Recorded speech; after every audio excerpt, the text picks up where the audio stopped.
കർത്താവിന്റെ പരിശുദ്ധമായ നാമം വാഴ്ത്തപ്പെടുമാറാകട്ടെ.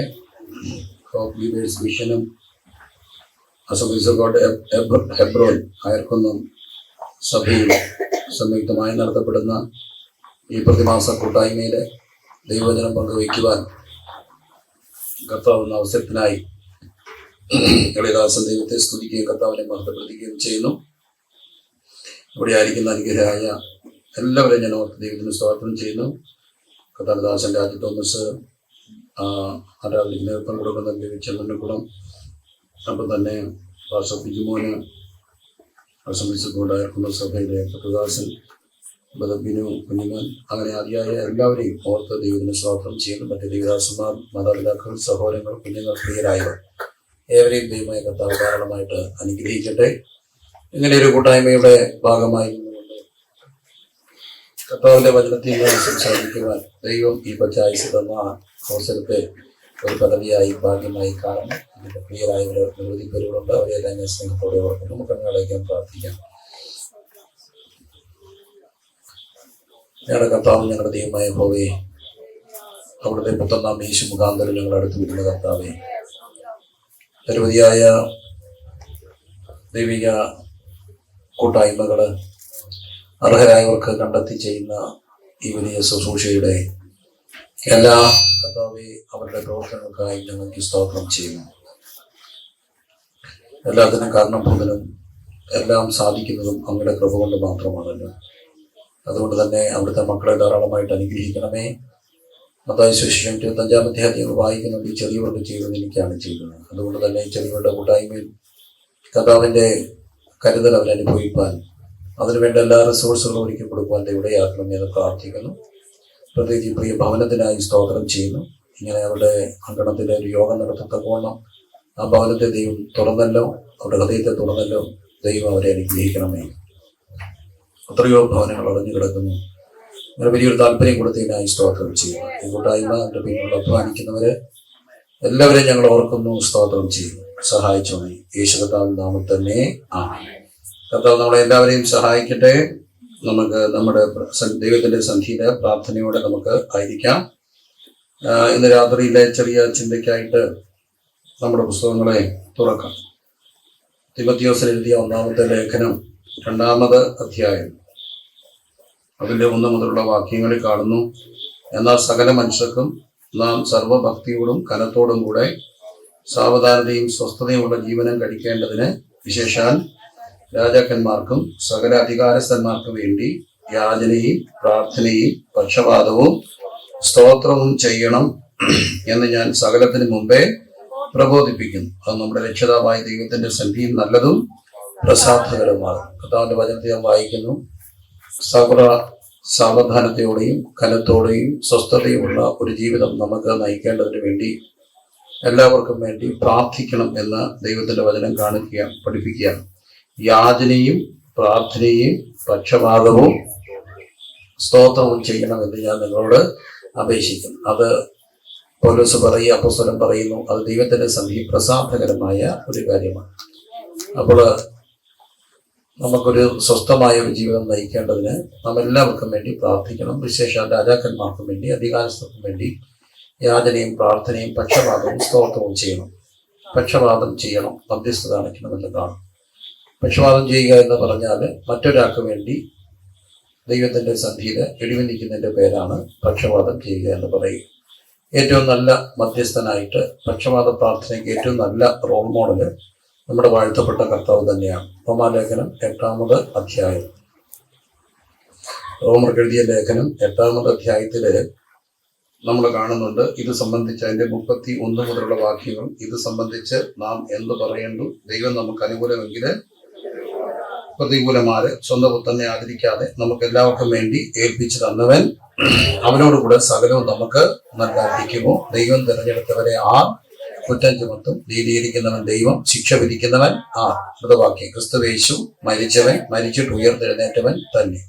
അവിടുന്ന് ദൈവത്തിന്റെ വലതുഭാഗത്തിരിക്കുകയും നമുക്ക് വേണ്ടി പക്ഷപാതം ചെയ്യുകയും ചെയ്യും. എല്ലാവരും വാക്കെന്ന് പറഞ്ഞ് അവിടുന്ന് ദൈവത്തിന്റെ വലതുഭാഗത്തിരിക്കുകയും നമുക്ക് വേണ്ടി പക്ഷപാതം ചെയ്യുകയും ചെയ്യും. അപ്പൊ നമ്മുടെ വാഴ്ത്തപ്പെട്ട കർത്താവാണ് പക്ഷപാതത്തിന് അല്ലെങ്കിൽ മധ്യസ്ഥ പ്രാർത്ഥനയ്ക്ക് ഏറ്റവും നല്ല റോൾ മോഡൽ എന്ന് പറയുന്നത് ക്രിസ്തുവാണ്. ദൈവം ഒരുവനല്ലോ, ദൈവത്തിനും മനുഷ്യർക്കും മധ്യസ്ഥൻ ഒരുവൻ, ഏക മധ്യസ്ഥനായ ക്രിസ്തുവിനെ നാം കാണുകയാണ്. അപ്പൊ കർത്താവ് നമുക്ക് വേണ്ടി മധ്യസ്ഥ അണയ്ക്കുന്നത് സൗണ്ടാണ് മാറ്റണം.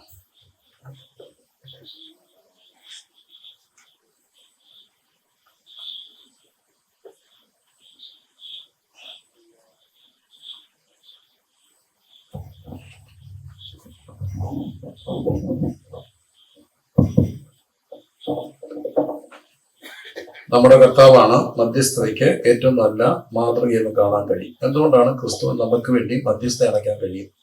എബ്രായ ലേഖനത്തിൽ നാം വായിക്കുന്നുണ്ട്, നമുക്കുള്ള മഹാപുരോഹിതൻ നമ്മുടെ ബലഹീനതകളിൽ സഹതാപം കാണിപ്പാൻ കഴിയാത്തവനല്ല, പാപമൊഴികെ എല്ലാത്തിലും നമുക്ക് തുല്യനായിട്ട് പരീക്ഷിക്കപ്പെട്ട കർത്താവ്. അപ്പൊ നമ്മുടെ കർത്താവ് നമുക്ക് വേണ്ടി മധ്യസ്ഥ അണയ്ക്കുന്നു. എന്തുകൊണ്ടാണ് കർത്താവ് നമുക്ക് വേണ്ടി മധ്യസ്ഥനായിരിക്കാൻ ഇടയായത്? കർത്താവായ യേശു ക്രിസ്തു നമുക്ക് വേണ്ടി ജഡാവതാരം എടുത്തു എന്ന് കാണും.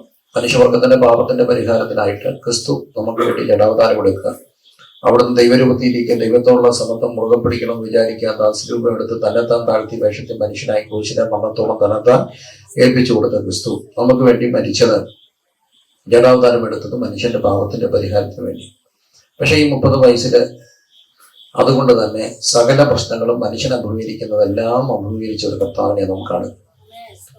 വയറ്റിലായിരിക്കുമ്പോൾ, അമ്മയുടെ വയറ്റിൽ തന്നെ ഉരുവായിരിക്കുമ്പോൾ പിതാവ് പറയുന്നു അവളെ ഗൂഢമായിട്ട് ഉപേക്ഷിക്കാൻ തീരുമാനിക്കുക. ഒരമ്മ ഉപേക്ഷിക്കപ്പെടുകയാണ്. അമ്മ ഉപേക്ഷിക്കപ്പെടുമ്പോൾ ഏറ്റവും കൂടുതൽ വേദന അനുഭവിക്കുന്നത് അമ്മയുടെ വയറ്റിലെ കുഞ്ഞാണ്.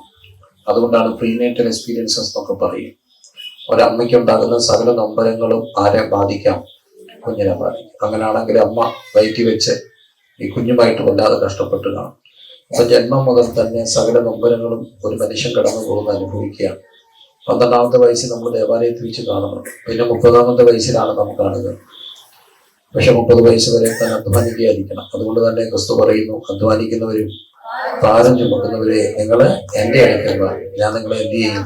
ആശ്വസിക്കും. അങ്ങനെയൊക്കെ പറയാനുള്ള ഒരു വാക്ക് ആ കൗമാരത്തിന്റെ നല്ല പ്രായത്തില് കഠിനാധ്വാനം ചെയ്തൊരു ക്രിസ്തു. അധ്വാനിക്കുന്നവരെന്നും ശരീരത്തിന് ക്ഷീണം കാണും, അവന് വേദന കാണും. അതൊരു പക്ഷെ പലരും മനസ്സിലാക്കണം നിർബന്ധവുമില്ല. പക്ഷെ സകല മനുഷ്യന്റെയും വേദനകൾ അറിഞ്ഞ ക്രിസ്തു 30ാമത്തെ വ്യക്തി സ്നാനപ്പെട്ട് കഴിഞ്ഞപ്പോൾ ആത്മാവ് അവനെ മരുഭൂമിയിലേക്ക് കൊണ്ടുപോയി. അവിടെ വെച്ച് വല്ലാതെ വിശക്കുന്നുണ്ട്.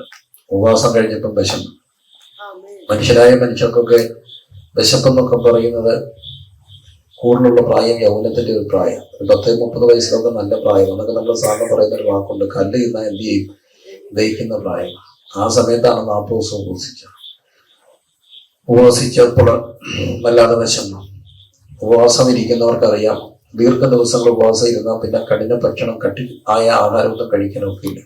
അങ്ങനൊന്നും കഴിക്കരുത്. 40 ഒക്കെ ഇരുന്നാല് പൂർണ്ണമായും ഉപവാസമാണെങ്കിൽ ഒരു ടൈം ബിഫോർ കഴിച്ചാൽ മയങ്ങിപ്പോവും. കാരണം കുടലിങ്ങനെ ചുരുങ്ങിപ്പോവും. പിന്നെ പതുക്കെ കഞ്ഞിയൊക്കെ കുടിച്ച് ശകലച്ചിയൊക്കെ കുടിക്കണം. എന്നാൽ ഈ 30ന്റെ പ്രായമൊക്കെ നല്ല വിശപ്പുള്ളൊരു പ്രായം. എൻ്റെ കൂടെ ഒത്തിരി പിള്ളേരുണ്ട്. എല്ലാ സമയത്തും എൻ്റെ കൂടെ ഒത്തിരി കുഞ്ഞുങ്ങൾ കാണും. ഇപ്പോഴും ഉണ്ട്. എവിടെങ്കിലുമൊക്കെ പോകുമ്പോൾ കൺവെൻഷന്റെ ആവശ്യത്തിനോ നോട്ടീസ് ഒട്ടിക്കാനോ ഒക്കെ പോകുമ്പോൾ ഈ മക്കൾക്ക് പൈസയൊന്നും കൊടുക്കണ്ട. അതുകൊണ്ട് ഞങ്ങൾ ചെലവ് ചെയ്യണം. തിരിച്ചു വരുമ്പോൾ അവർ പറയും എവിടെയെങ്കിലും തട്ടുകളെ നിർത്തിയാൽ മതി. എൻ്റെ പൊന്നപ്പ 20 ദോശ, 4 ഡബിൾ ഓംലെറ്റ്, എന്നിട്ട് പറയാ ഒരു സിംഗിളൂടെ കൂട് വന്ന്. അവർ വളരെ കൂടായിട്ടാണ് നിൽക്കുക. നമ്മളൊക്കെ 20 ദോശക്ക്, ഞാൻ 30 ഇഡലിയൊക്കെ തിന്ന് സമ്മാനം മേടിച്ചിട്ടുണ്ട്. ഇപ്പൊ 2 ഇഡലി തിന്നുമ്പോൾ നമ്മുടെ കണ്ണു തള്ളും.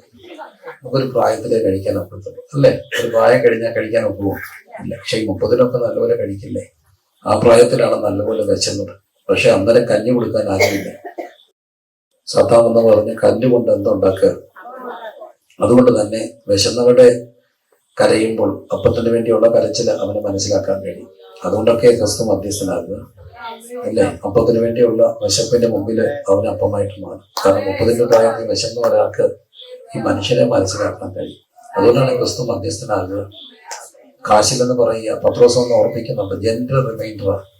നമ്മൾ വായിക്കുന്നൊക്കെ ചിലപ്പം വരും, ജെന്റിൽ റിമൈൻഡർ. എന്താ?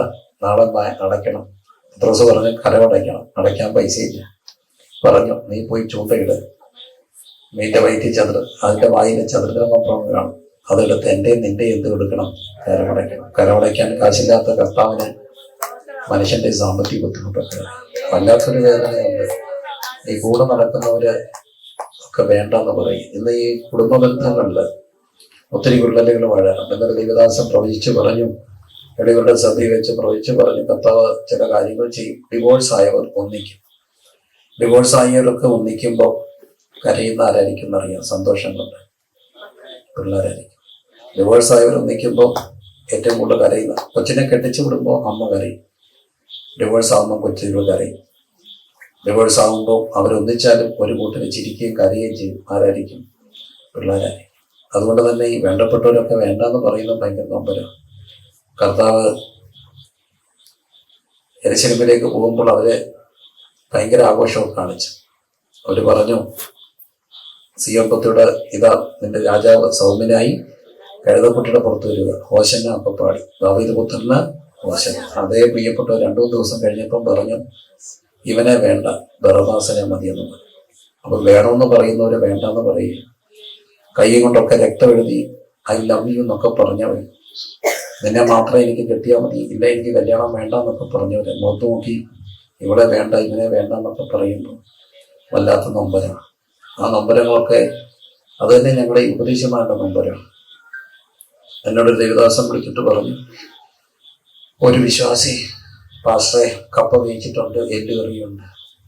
നമ്മുടെ നാട്ടിലെ ഒരു വലിയ സംഭവം. പാസ്റ്ററുടെ വന്നാലേ കഴിക്കത്തുള്ളൂ. എന്ത് ഇച്ചിരി വെച്ചാലും പാസ്റ്ററെ വിളിക്കും.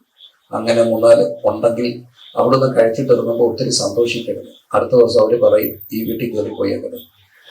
അന്നേരം അറിയാതിരിക്കണമെങ്കിൽ ഇപ്പോൾ ഒത്തിരി ഞെളിയരുത്, സന്തോഷിക്കരുത്. ഉപദേശമായിട്ട് സങ്കടമാണ്. പക്ഷേ ചിലപ്പോഴെല്ലാം കഷ്ടപ്പെട്ട് ഹോളൊക്കെ പണിത് ആളൊക്കെ ആയി കഴിയുമ്പോൾ നേതാവ് പറയും പൊക്കോളെ. ചിലരെങ്കിലൊക്കെ പിടിച്ചു നിൽക്കും. ഗ്രൂപ്പ് 2 ആക്കും, സഭ 2 ആക്കും, കുറച്ച് പേരെ നോക്കും. പലരും മിണ്ടത്തില്ല. പലരും മിണ്ടാതൊരു പെട്ടിയെടുത്തുണ്ടൊക്കെ അങ്ങ് പോകും. അങ്ങനെ പോകാനൊരു കാര്യമുണ്ട്. സങ്കടപ്പെട്ടൊക്കെ ഇരിക്കുമ്പോൾ കർത്താവ് എന്ന് പറയും, സങ്കടപ്പെടണ്ട. എന്നെക്കുറിച്ചും പറഞ്ഞതാ വേണ്ടാന്ന്. പിന്നെ നീ എന്തിനാ സങ്കടപ്പെടുക? അന്ന് വരെ ഉപദേശം ഇഷ്ടമുള്ളവർ പറയും, ഈ ഉപദേശം ഞങ്ങൾക്ക് വേണ്ടാന്ന് പറയും. ഒറ്റ ആൾ വയ്ക്കാൻ മതി. ആ ആൾക്ക് കാശുണ്ടെങ്കിൽ, ആ ആൾക്ക് പിടിപാടുണ്ടെങ്കിൽ അതൊക്കെ നടക്കത്തുള്ളൂ. പക്ഷെ എന്നാലും അന്നേരം ഇവരൊക്കെ വേല വിട്ടു പോകാത്ത ഒറ്റ കാര്യമുണ്ട്. അവരെടുക്ക ക്രിസ്തു വന്നിട്ട് പറയും, എന്നെയും വേണ്ടെന്ന് പറഞ്ഞത്, പിന്നെ നീ എന്തിനാ സങ്കടപ്പെടുക? അപ്പൊ സകലമാന മനുഷ്യരുടെയും വേദനകൾ അറിയാവുന്നവരാണ്. എല്ലാവരുടെയും അടുക്കലെ കർത്താവിന് എല്ലാവരെയും അറിയാം. അതുകൊണ്ട് തന്നെയാണ് കഴുതക്കുട്ടിയുടെ പുറത്തൊക്കെ ക്രിസ്തു വരിക. കഴുതക്കുട്ടിയുടെ കുറിച്ച് വന്ന ക്രിസ്തു എനിക്ക് ഭയങ്കര ആവേശമാണ്. കാരണം ഞാൻ ഈ കർത്താവിനോട് പലവട്ടം ചോദിച്ചിട്ടുണ്ട്, എന്തിനാണ് കർത്താവ് കഴുതക്കുട്ടിയുടെ പുറത്ത് വന്നത്? ഒരു ഗുമ്മൊക്കെ വേണ്ടേ? നമ്മുടെ കർത്താവ് വരും. ഒരു കുതിരപ്പുറത്തൊക്കെ വരണ്ടേ? ഒരു ഒരു ഒരു കാണാനൊരു അഴകൊക്കെ വേണ്ടേ? ഇത് കഴുതക്കുട്ടിയുടെ പുറത്ത് കണ്ടു വരിക, എന്തൊരു കഷ്ടം. പക്ഷെ എനിക്ക് ഉത്തരം കിട്ടി. ഒരു ദിവസം കർത്താവിനോട് പറഞ്ഞു, ഞാൻ ഒരു വീട്ടിൽ ഇരിക്കുക, ഒരു കുഞ്ഞ് പ്രാർത്ഥിക്കുക, കളിയല്ല കേട്ടോ, സീരിയസ് ആയിട്ട് പ്രാർത്ഥിക്കുക. മുട്ട ഇന്ന് കരഞ്ഞാൽ പ്രാർത്ഥിക്കും. യേശുപ്പച്ച 2-3 പഠിക്കുന്ന ഒരു കുഞ്ഞ, യേശുപ്പച്ച സ്കൂളിൽ പോയി. ആ ടീച്ചർ കണക്ക് ഏതാണ്ടെല്ലാം പഠിപ്പിച്ചു. എനിക്കൊരു കുന്തവും മനസ്സിലായില്ല. എനിക്ക് മനസ്സിലായില്ലെന്ന് അവർക്ക് മനസ്സിലായില്ല. അവരെന്നെ അടിച്ചു കത്താ. എനിക്ക് നൊന്തു. കഥാപിച്ച ഒരു കാര്യം ഞാൻ പറഞ്ഞേക്കാം, ഒന്നീ ബുദ്ധി തരണം, അല്ലെ ടീച്ചറെ മാറ്റണം. ഞാൻ വളരെ സീരിയസ് ആയിട്ട് പ്രാർത്ഥിക്കും. ഒന്നീ ബുദ്ധി തരണം, അല്ലെങ്കിൽ ടീച്ചർ തന്നെ. അന്ന് തന്നെ ഒരു അമ്മച്ചിയും പ്രാർത്ഥിക്കുന്ന കേട്ടു, ആർക്കും ഭാരമാകാതെ എന്നെ അങ്ങ് എന്ത് ചെയ്തേക്കണേ, എടുത്തോളെ. അപ്പോൾ ഈ കഴുതക്കുട്ടിയുടെ പുറത്തൊക്കെ വന്നത് ഒരു കാര്യത്തിനായിരിക്കും. കഴുതക്കുട്ടിയുടെ പുറത്ത് വന്നില്ലായിരുന്നെങ്കിൽ ഈ കുഞ്ഞൊക്കെ എന്തോ ചെയ്തേ. A+B ഓസ്കാർ ഈസിക്കറ്റ് A² + 2AB എന്ന് പറഞ്ഞ അടുത്ത ഇക്വേഷനിലേക്ക് പോകുമ്പോഴും അവൻ അടുത്തവരെ നോക്കി എഴുതുക. അവൻ അവിടെ നിന്ന് എത്തിയിട്ടില്ല. അങ്ങനെ സോയായവർക്കൊക്കെ കൂടത്തി ചെല്ലണമെങ്കിൽ കഴുതക്കുട്ടിയുടെ പുറത്തല്ലേ നിരത്തും. അതുകൊണ്ട് തന്നെ എല്ലാവർക്കും വേണ്ടി മധ്യസ്ഥ അടയ്ക്കാൻ കഴിയുന്ന ഒരു സകലമായ മനുഷ്യന്റെ വേദന അറിയുന്ന ഒരു ഗുരു ഉണ്ടെങ്കിൽ അത് ക്രിസ്തു. സത്യത്തിൽ എന്തിനാണ് ഈ മനുഷ്യരെല്ലാം ക്രിസ്തുവിന്റെ അടുക്കൽ പോവുക? അത് രൂപങ്ങളിലും രൂപാരാധനകളും നാം വിശ്വസിക്കുന്നില്ല എന്നുള്ളത് ഒരു ഫലമാണ്. എങ്കിലും എളിമപ്പെട്ട് പറയട്ടെ, ഈ കുരിശിലൊക്കെ മുമ്പിൽ നിന്നുകൊണ്ട് കരയുന്ന കാണുമ്പോൾ എന്തിനായിരിക്കും ഈ മനുഷ്യരെല്ലാം നെഞ്ചു ധരിച്ച് അവിടെ പോയി കരയുക? പിണങ്ങിയിരിക്കുന്നവരെ ഞാൻ കണ്ടിട്ടുണ്ടെങ്കിൽ ഞാൻ മിണ്ടുന്നില്ല, ഇനി ഞാൻ ഒരാഴ്ച പ്രാർത്ഥിക്കത്തില്ല. അവർ കരയുകയും പിണങ്ങുകയും എല്ലാം ചെയ്യും. ഈ ഇണക്കവും പിണക്കവും എല്ലാം സ്വാതന്ത്ര്യവൽക്കത്തെ ഉണ്ട്. എന്തുകൊണ്ടാണ് അവർ കർത്താവിൻ്റെ അടുത്ത് കരയുക? ഒരു കാര്യം കൊണ്ടാ, ഭരണവീടാ, പിള്ളേരൊക്കെ ഇരിക്കുക, MP വന്നു, MLA വന്നു, പഞ്ചായത്ത് പ്രസിഡന്റ് വന്നു, ഇടയ്ക്ക് ആ മണ്ഡലത്തിലെ എന്ന് ജയിച്ചു പോയ മന്ത്രി വന്നു. ആരെങ്കിലും കരഞ്ഞോ? ഇല്ല. നിശബ്ദതയാണ്. എഴുന്നേറ്റ് വരുന്നു, അവർ കൈകൂട്ടുന്നു, ഇവരും കൈകൂട്ടുന്നു, ആകെ നിശബ്ദതയാണ്. പക്ഷെ അങ്ങനെ ഇരിക്കുമ്പോൾ പെട്ടെന്ന് കേൾക്കാം ഒരു കരച്ചില്. അപ്പൊ എല്ലാവരും ജനലിൽ കൂടെ നോക്കും, ആരാ വന്നേ? വന്ന ആരായിരിക്കും? പണ്ട് ചേച്ചിയുടെ അമ്മയുടെ കൂടെ നിന്ന ഒരു വേലക്കാരി ആയിരിക്കാം, അല്ലെങ്കിൽ ഒരു കൊച്ചമ്മയായിരിക്കും. ഈ കണ്ണീരിനെ ഗൗരവമായി കാണുന്നിടത്തെ മനുഷ്യൻ കരയത്തും. തെരുവ് പിള്ളേർ കരയാറില്ല. അവരെ അടിച്ചാൽ അവർ വീണിട്ടിങ്ങനെ നോക്കിയിട്ട് എഴുന്നേറ്റ് പോകും. പക്ഷെ നമ്മുടെയൊക്കെ ഒന്ന് വീണ കണ്ടിട്ടില്ല. അവിടെ കിടന്ന് കണ്ടെന്ന് കണ്ടാൽ പിന്നെ എഴുന്നേക്കത്തില്ല. കണ്ടെന്ന് കണ്ടാൽ പിന്നെ അവിടെ കിടന്ന് ഉരുണ്ട് നോക്കി കരഞ്ഞ് പിന്നെ ചെല്ലൊക്കെ വന്ന് പിടിച്ചെഴുതുന്ന തറക്കിട്ട് രണ്ട് ചവിട്ടും. കസേരയ്ക്ക് ഒരു തൊഴിയൊക്കെ കൊടുത്ത് കഴിയുമ്പോൾ സമാധാനം. എന്തിനാ ഈ കുഞ്ഞ് കരഞ്ഞേ? കണ്ണീരിനെ കാണുന്ന ആരൊക്കെ ഉള്ളത് കൊണ്ട്. എന്തിനാ ക്രിസ്തുവിന്റെ അടുത്ത് എല്ലാവരും പോയി കരയുക? ഒറ്റ കാര്യം, കണ്ണീരിനെ ഇതിലൂടെ ഗൗരവമായി കാണാൻ ഒരു കൊച്ചായുസ് കൊണ്ട് കഴിഞ്ഞ ഒരുവനുണ്ടെങ്കിൽ അവനാണ് മധ്യസ്ഥൻ. എല്ലാവരെയും മനസ്സിലാക്കാൻ കഴിയുന്നത് അവന്റെ അടുക്കലെ എല്ലാവരും വരത്തുള്ളൂ. അതുകൊണ്ട് തന്നെ മധ്യസ്ഥതയ്ക്ക് ഏറ്റവും വലിയ ആള് കർത്താവ് തന്നെയാണ്. കരങ്ങളെല്ലാം ഉയർത്തി പ്രാർത്ഥിച്ച് പ്രാർത്ഥനയെ കുറിച്ചുള്ള ഏറ്റവും നല്ലൊരു വാചകമുണ്ട്. അത് ഹന്നയുടെ ഒരു വാചകമാണ്. ഹന്ന തന്റെ ഹൃദയം ദൈവസന്ധിയില് പകരുകയാണ്. അവിടെ ശബ്ദമൊന്നും അധികം കേൾക്കാനില്ല, പക്ഷേ അവള് തന്റെ ഹൃദയം പകരുക. ക്രിസ്തുവിന്റെ അടുക്ക ഹൃദയം പകരാൻ കാര്യമുണ്ട്. അരക്കാശിന് മുതലില്ലാതെ തലചായ്പാൻ ഇടമില്ലാതെ 33 കൊല്ലം പാർത്തലെത്തി പാർത്തവൻ ജന്മസ്ഥലം വഴിയമ്പലം ശയ്യാഗ്രഹം പുൽക്കൂടാക്കി വഴിയാധാര ജീവിയായി പാർത്തലത്തിൽ നടന്ന കർത്താവിന്റെ അടുക്കലാണ് മനുഷ്യരെല്ലാം സങ്കടങ്ങൾ പറയുക. ഈ രാത്രിയിലും ഈ മുറ്റത്ത് കർത്താവുണ്ട്. കാരണം യേശു പറഞ്ഞു, 2-3 പേര് എന്റെ നാമത്തിൽ എവിടെ കൂടിയാലും അവരുടെ നടുവിൽ ഞാൻ വരും. ഈ രാത്രി കർത്താവ് ഇവിടെ വന്നിട്ടുണ്ട്. കണ്ണുകളെല്ലാം അടച്ച് കർത്താവിന്റെ സന്ധിയിലേക്ക് എല്ലാ ഹൃദയങ്ങളും പറഞ്ഞു. മനുഷ്യനൊക്കെ ഇങ്ങനെ പുറമേ ഉള്ളതൊക്കെ കാണുമ്പോൾ അകം കാണുന്ന ഒരുവനും ഉന്നതനായ വിദ്യാഭ്യാസമുള്ള ഒരു മനുഷ്യൻ. അദ്ദേഹം വലിയ ജോലിയാണ്. ഒറ്റനോട്ടത്തിലൊക്കെ അറിയാം. ആ ജോലിയുടെ എല്ലാ ആഠ്യത്വവും തന്റെ വേഷവിധാനങ്ങളൊക്കെ ഉണ്ട്.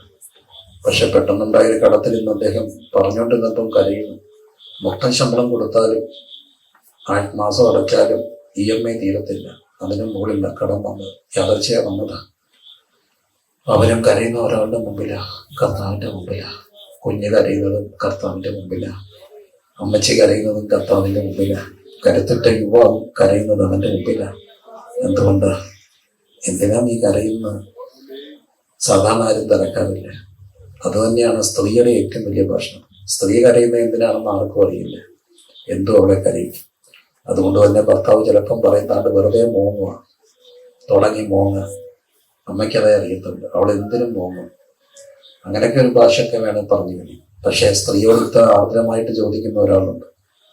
ഉദിതനായ ക്രിസ്തു വെളുപ്പാൻ കാലത്ത് വന്ന സ്ത്രീയോട് ചോദിക്കുന്നു, നീ എന്തിനാ കരയുന്നേ? നീ എന്തിനാ കരയുന്നേ?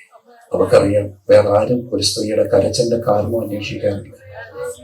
കരച്ചിന്റെ കാരണം അന്വേഷിക്കുന്ന ഒരുവനേ ഉള്ളൂ, ക്രിസ്തുവാണ്. അതുകൊണ്ട് തന്നെ അവനെ ഏക മധ്യസ്ഥനാകുന്നു. കണ്ണുകളെല്ലാം അടച്ച് പ്രാർത്ഥിച്ചു. രാത്രി എല്ലാവരുടെയും കരച്ചിൽ കാണുന്നവരുണ്ട്. അവനാ നമ്മുടെ അടുത്ത് വന്നത്. ഇവിടുത്തെ പേര് ക്രിസ്തു എന്നാണ്. ഈ മണനാട് ദേശത്ത് ഈ പന്തലിൽ നിന്നുകൊണ്ട് ഞാൻ പരിചയപ്പെടുത്തട്ടെ, എങ്ങനെ അവിടുന്ന് ഏക മധ്യസ്ഥനാകുക? ഒരു കൊച്ചായുസ് കൊണ്ട് മനുഷ്യൻ അനുഭവിച്ച സകല നൊമ്പരങ്ങളും അനുഭവിച്ചവൻ, അതും ചെറുപ്പത്തിന്റെ അനുഭവത്തെ അനുഭവിച്ചവൻ ചോദിക്കുന്നുണ്ട്, നീ എന്തിനാ കരയുന്നേ? നീ എന്തിനാ കരയുന്നേ? നീ എന്തിനാ കരയുന്നേ? നീ ആരെയും തിരയുന്നേ? എന്തോ തിരഞ്ഞ അവൾക്കറിയില്ല. അതൊക്കെ കാര്യഗൗരവമായി അന്വേഷിക്കുന്ന ഒരുവനല്ലേ മധ്യസ്ഥനാകാൻ നോക്കുന്നുണ്ട്. അതുകൊണ്ട് തന്നെ എല്ലാവരും അവന്റെ മുമ്പിൽ കരയുക. കാരണം അവൻ ചോദിക്കും, നീ എന്തിനാ കരയുന്നേ?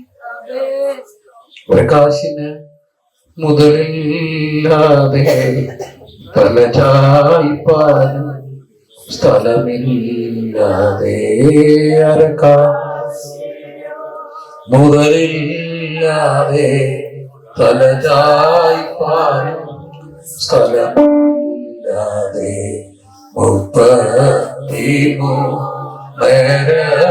കൊല്ലം പാർത്തലത്തിൽ പാത്തല്ലോ നീ 33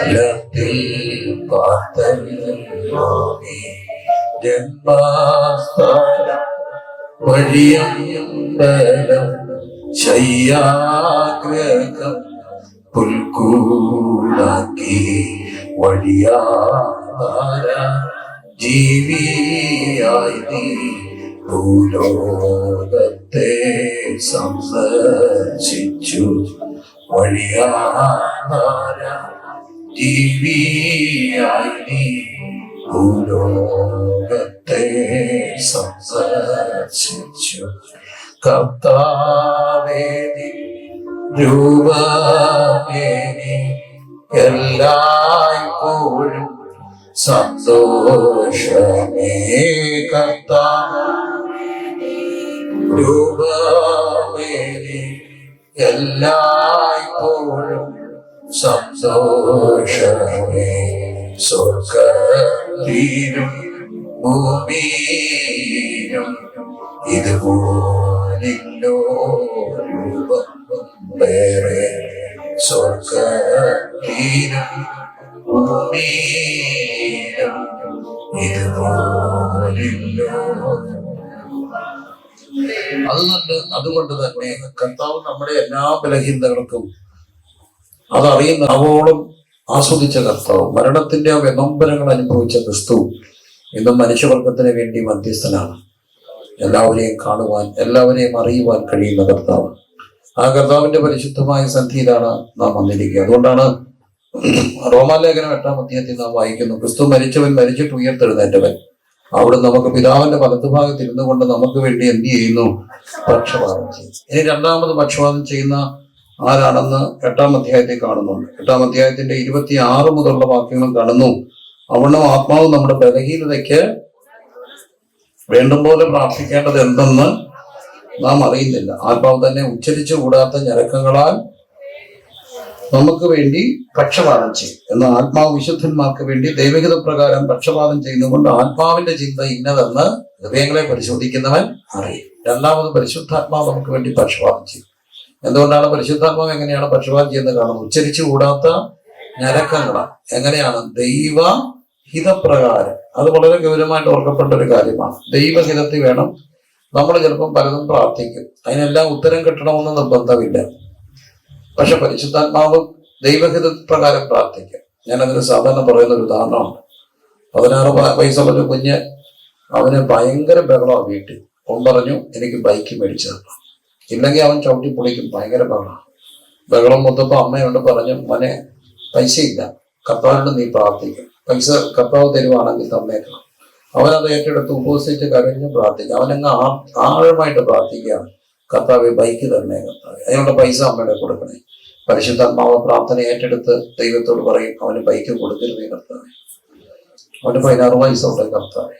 അവനിപ്പോ ഒരു കാരണവശാലും എന്ത് ചെയ്യാൻ പാടില്ല, കൊടുക്കാൻ പാടില്ല. കൊടുത്താൽ അവനും കാണത്തില്ല, +2 പൂർത്തീകരിക്കത്തില്ല. അതിനു മുമ്പ് അവൻ എവിടെങ്കിലും വണ്ടിക്കിഴക്ക് പക്വതയായിട്ടില്ല.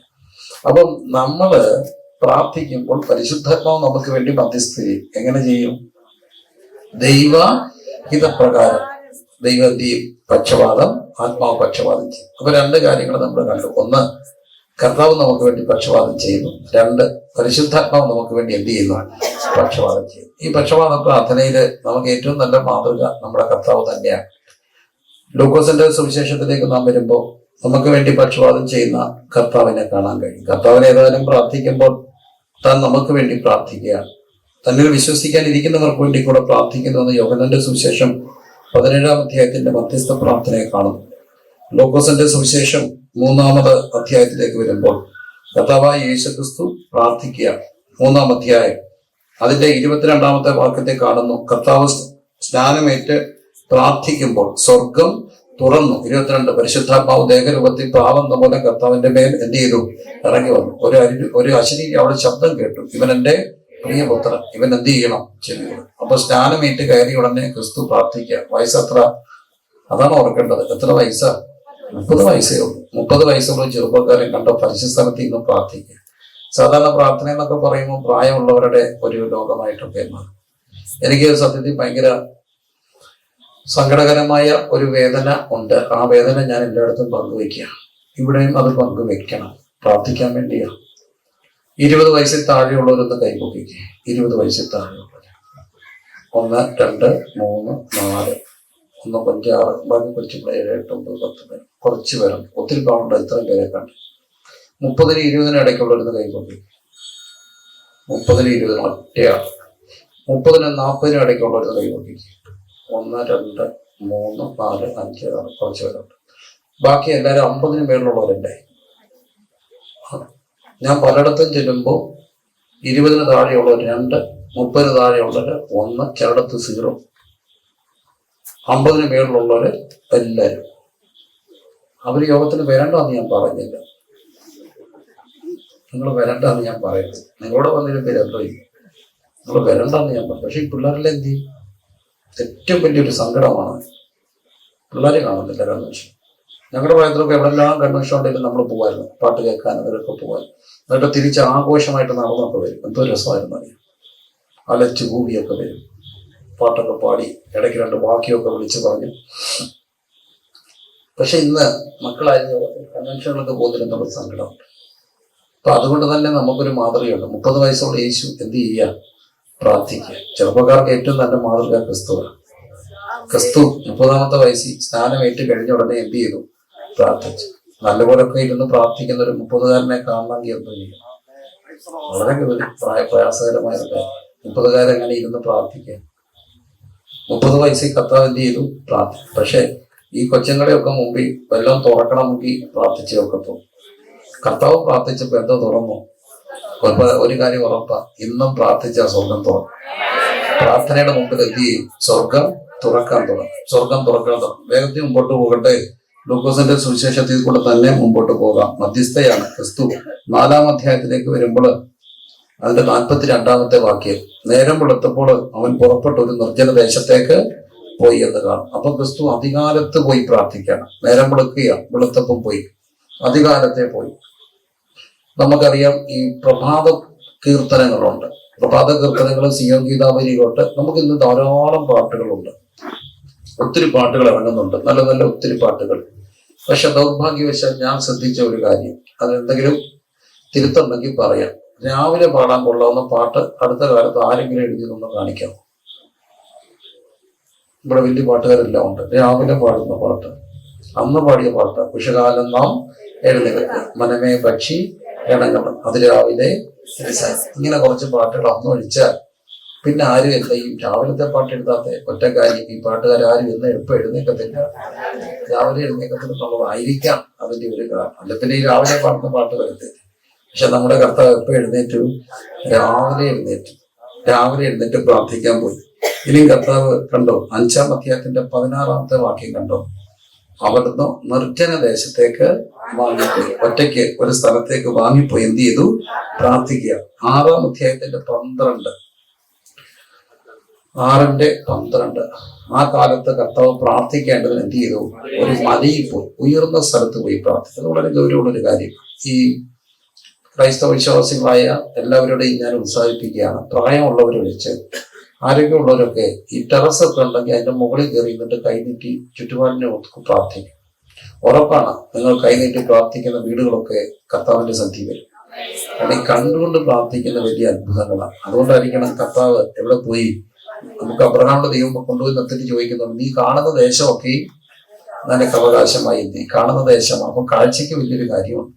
അപ്പൊ കർത്താവ് ഉയർന്ന സ്ഥലത്ത് പോയി എന്ത് ചെയ്തു? പ്രാർത്ഥിച്ചു. പക്ഷെ ആ പ്രാർത്ഥനയുടെ ഒരു പ്രത്യേകത, എപ്പോഴും പ്രാർത്ഥിച്ച് ദൈവത്തോടുള്ള പ്രാർത്ഥനയിൽ എന്ത് കഴിച്ചു?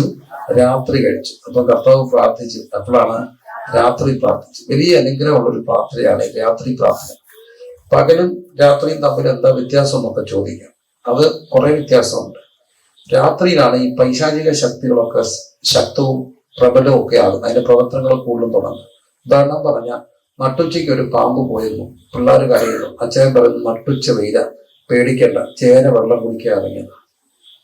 പറയത്തില്ലേ, അതിനെ ഉപദ്രവിക്കരുത്, ചേര വെള്ളം ശരിയായിരിക്കും. ഒരു മഞ്ഞ ചേര, മുട്ടാൻ ചേര, വലിയ പാമ്പിനെ കാണുമ്പോൾ പിടിച്ചാലും അമ്മമാര് പറയും പേടിക്കണ്ട, അതെന്താ ചേരയാ. പക്ഷെ സന്ധിക്കൊരു പാമ്പിറങ്ങിയ ചേരയാന്ന് പറയുമോ? ഇല്ല. വിഷമുള്ളവർക്ക് ഇറങ്ങുന്നത് എപ്പോഴാണ്? രാത്രിയിൽ. എല്ലാവരും പാമ്പാകുന്നു രാത്രിയിൽ. ഈ പാമ്പെല്ലാം പാമ്പാകുന്ന എപ്പോഴാ? രാത്രി. ഇതന്നെ ഈ പകല് പാമ്പാകാത്ത. ഞാൻ സന്ധ്യയാകുമ്പോൾ ഈ പാമ്പായി. ഈ സന്ധ്യയും പാപവുമായിട്ട് ഭയങ്കര ബന്ധമാണ്. സന്ധ്യയും പാപവുമായിട്ട് ഭയങ്കര ബന്ധമാണ്. ഞാൻ എല്ലാ മക്കളോടും പറയുന്നൊരു കാര്യമുണ്ട്. പരമാർത്ഥമായ കാര്യം പരിശോധിക്കാം. നിങ്ങൾ പകല് മൊബൈൽ ഉപയോഗിച്ചോ വലിയ പാപത്തിൽ പെടത്തില്ല. 10 മണി കഴിഞ്ഞ് 8 മണി കഴിഞ്ഞ് ഈ പിള്ളേരെ ആരും നിവൃത്തിയുണ്ട് ഉപയോഗിക്കരുത്. എന്തിനാ ഈ 12 മണിക്കൊക്കെ അതിനകത്ത് ഇരിക്കുന്ന ഈ കൊച്ചന്മാർ എനിക്ക് അറിയാൻ വേണ്ടി ഇരിക്കുക. ഓൺലൈനാന്ന് കാണുമ്പോൾ വല്ലന്മാരും ചുമ്മാ മെസ്സേജ് അയക്കും, ഞാൻ പറഞ്ഞേക്കാം. പിന്നെ അവിടുത്തെ ലിങ്കെ കയറി ഞെക്കിയിട്ട് ഉള്ള പൈസ എല്ലാം പോയി. അതിന്റെ പേരൊക്കെ അല്ലേ. രാത്രിയും പാപവുമായിട്ട് ഭയങ്കര ബന്ധമാണ്. പരമാർത്ഥമായ കാര്യമാണ്. രാത്രിയും പാപവുമായിട്ട് എന്തുണ്ട്? ബന്ധമുണ്ട്. ഇത് ബന്ധക്കോസ് മിഷന്റെ ഒരു ഉപദേശി, നല്ല അച്ഛനാണ്. ഞാനുമായിട്ട് വലിയ ബന്ധമായിരുന്നു. അപ്പച്ചൻ മരിച്ചു. അപ്പൊ ഞങ്ങളുടെ ഒരു സെമിത്തേരി ഇഷ്യൂമായിട്ട് ബന്ധപ്പെട്ട് അപ്പച്ചൻ എന്നെ വിളിപ്പിച്ചിട്ട് പറഞ്ഞു, മോനെ നാളെ രാവിലെ നമുക്ക് ആ വിഷയത്തിന് വേണ്ടി പോകണം, വെളുപ്പിലെ പോകണം, ഞങ്ങൾക്ക് എറണാകുളം പോകണം, അതിന്റെ വിഷയമായിട്ട് ബന്ധപ്പെട്ട ഒരാളെ കാണാൻ പറ്റും.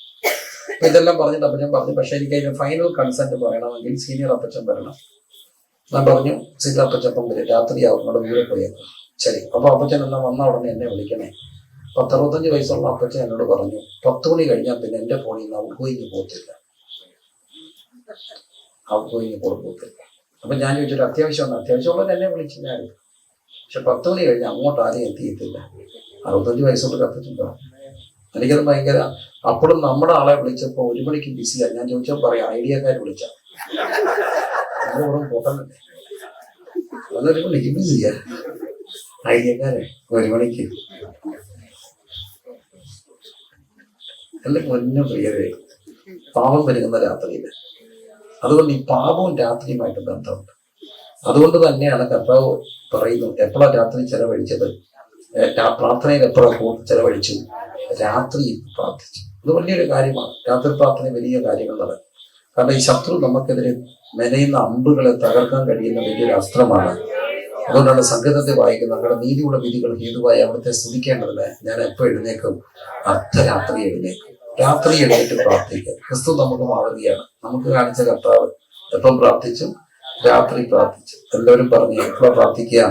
രാത്രി മുഴുവൻ പ്രാർത്ഥന. അതുകൊണ്ടാണ് ഈ മുഴുരാത്രി പ്രാർത്ഥന. ഇന്ന് അത് കുറഞ്ഞു വരുന്നു എങ്കിലും 6-ാം അധ്യായത്തിൽ നാം കാണുന്നു, മുഴുരാത്രി പ്രാർത്ഥിക്കുക. കർത്താവ് മുഴുരാത്രി പ്രാർത്ഥിച്ചു എന്ന് കാണുന്നു. വീണ്ടും നമ്മൾ മുമ്പോട്ട് പോകട്ടെ. ലൂക്കോസിന്റെ സുവിശേഷത്തിലൂടെ തന്നെ പോകാം. ലൂക്കോസിന്റെ സുവിശേഷം 9-ാം അധ്യായത്തില് കർത്താവ് നമ്മളെ പ്രാർത്ഥിച്ചു എന്ന് കാണുന്നുണ്ട്.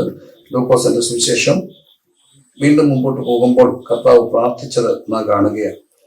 9-ാം അധ്യായത്തിന്റെ 18-ാമത്തെ വാക്യം, അവൻ തനിച്ച് പ്രാർത്ഥിച്ചുകൊണ്ട്. എല്ലാവരും പറഞ്ഞു, ക്രിസ്തു എങ്ങനെ പ്രാർത്ഥിച്ചു? തനിച്ച് പ്രാർത്ഥിച്ചു. 9-ാം അധ്യായത്തിന്റെ 18-ാമത്തെ വാക്യം, ലൂക്കോസ് 9:18. ഈ വാക്കുകളെ പറഞ്ഞിട്ട് ഏകദേശം 8 നാൾ കഴിഞ്ഞപ്പോൾ കർത്താവ് പത്രോസിനെയും യോഹന്നാനെയും യാക്കോബിനെയും കൂട്ടിക്കൊണ്ട് എവിടെ പോയി? പ്രാർത്ഥിക്കാൻ എവിടെ പോയി? വീണ്ടും ഉയർന്ന സ്ഥലത്ത് എവിടെ പോയി? മലയിൽ പോയി. എനിക്ക് ആ പ്രാർത്ഥനയിൽ പോയത് ഭയങ്കരമായിട്ട് ഇഷ്ടപ്പെട്ടു. കർത്താവ് 3 പേരെ കൂട്ടിക്കൊണ്ടുപോയി. ആരെയാ? പത്രോസിനെയും യാക്കോബിനെയും യോഹന്നാൻ. എന്തിനാണ് ഈ 3 പേരെ കൂട്ടിക്കൊണ്ടു പോകേണ്ടത്? പ്രാർത്ഥിക്കണം. യേശുവിന് കൂട്ടുകാർ വേണമായിരുന്നു. അപ്പോൾ ഈ പ്രെയർ പാർട്ട്നേഴ്സ് എന്ന് പറയുന്നത് നല്ലൊരു കാര്യം. പ്രാർത്ഥിക്കാനൊരു സഹകാര്യം. ഞങ്ങളുടെ നാട്ടില് യാക്കോബായ കനന പശ്ചാത്തലത്തിൽ വിശ്വാസത്തിലേക്ക് വന്ന എന്ന ആരാധന സാധനം നിഷേധിക്കപ്പെട്ട കുറെ അമ്മമാരുണ്ട്. എന്റെ വളരെ ചെറുപ്പത്തിലൊക്കെ എനിക്ക് അറിയാൻ ഓർമ്മയുണ്ട്. അതിൽ ഒരാളൊഴിച്ച് ബാക്കി എല്ലാവരും മരിച്ചു. അവരെല്ലാ ദിവസങ്ങളും ഉച്ച കഴിഞ്ഞ് 2-3 പേര് ഒന്നിച്ചിരുന്ന് പ്രാർത്ഥിക്കുക. അതുകൊണ്ടൊരു ഗുണമുണ്ടായി. ഞങ്ങളുടെ നാട്ടിൽ ഒത്തിരി പേര് വിശ്വാസികൾ. അപ്പം സമയം കിട്ടുമ്പോൾ ഒന്നിച്ചിരുന്ന് പ്രാർത്ഥിക്കുക. എന്റെ ഭാര്യ എന്നോട് പറഞ്ഞിട്ടുള്ള ഒരു കാര്യം, 8-ാം ക്ലാസ്സിൽ പഠിക്കുമ്പോൾ 7-ലും 8-ലൊക്കെ പഠിക്കുമ്പോൾ അവർ 3-4 ആ പ്രായത്തിലുള്ള പെൺകുട്ടികൾ ഒരുമിച്ചിരുന്ന് പ്രാർത്ഥിക്കും. അവർക്ക് എന്തോ പ്രാർത്ഥിക്കണമെന്ന് അറിയത്തില്ല. എന്നാലും കർത്താവ് ലോകത്തെ സ്പർശിക്കണേ, ഉണർവുണ്ടാകണമേ, സമം എന്നൊക്കെ അങ്ങ് പ്രാർത്ഥിച്ചു. ഏതാണ്ടല്ലേ അവർക്ക് പ്രാർത്ഥിക്കും. പക്ഷെ ഒരു കാര്യം ഉണ്ടായി, ആ പ്രാർത്ഥിച്ചവരെല്ലാം ഇന്ന് ദൈവദാസന്മാരുടെ ഭാര്യമാരാണ്. ഏറ്റവും നല്ലൊരു കാര്യമാണ് പ്രാർത്ഥനാ സഹായം. ഒറ്റ കാര്യം ഉണ്ടാകാം, അവരുടെ നുണ പറയരുത്.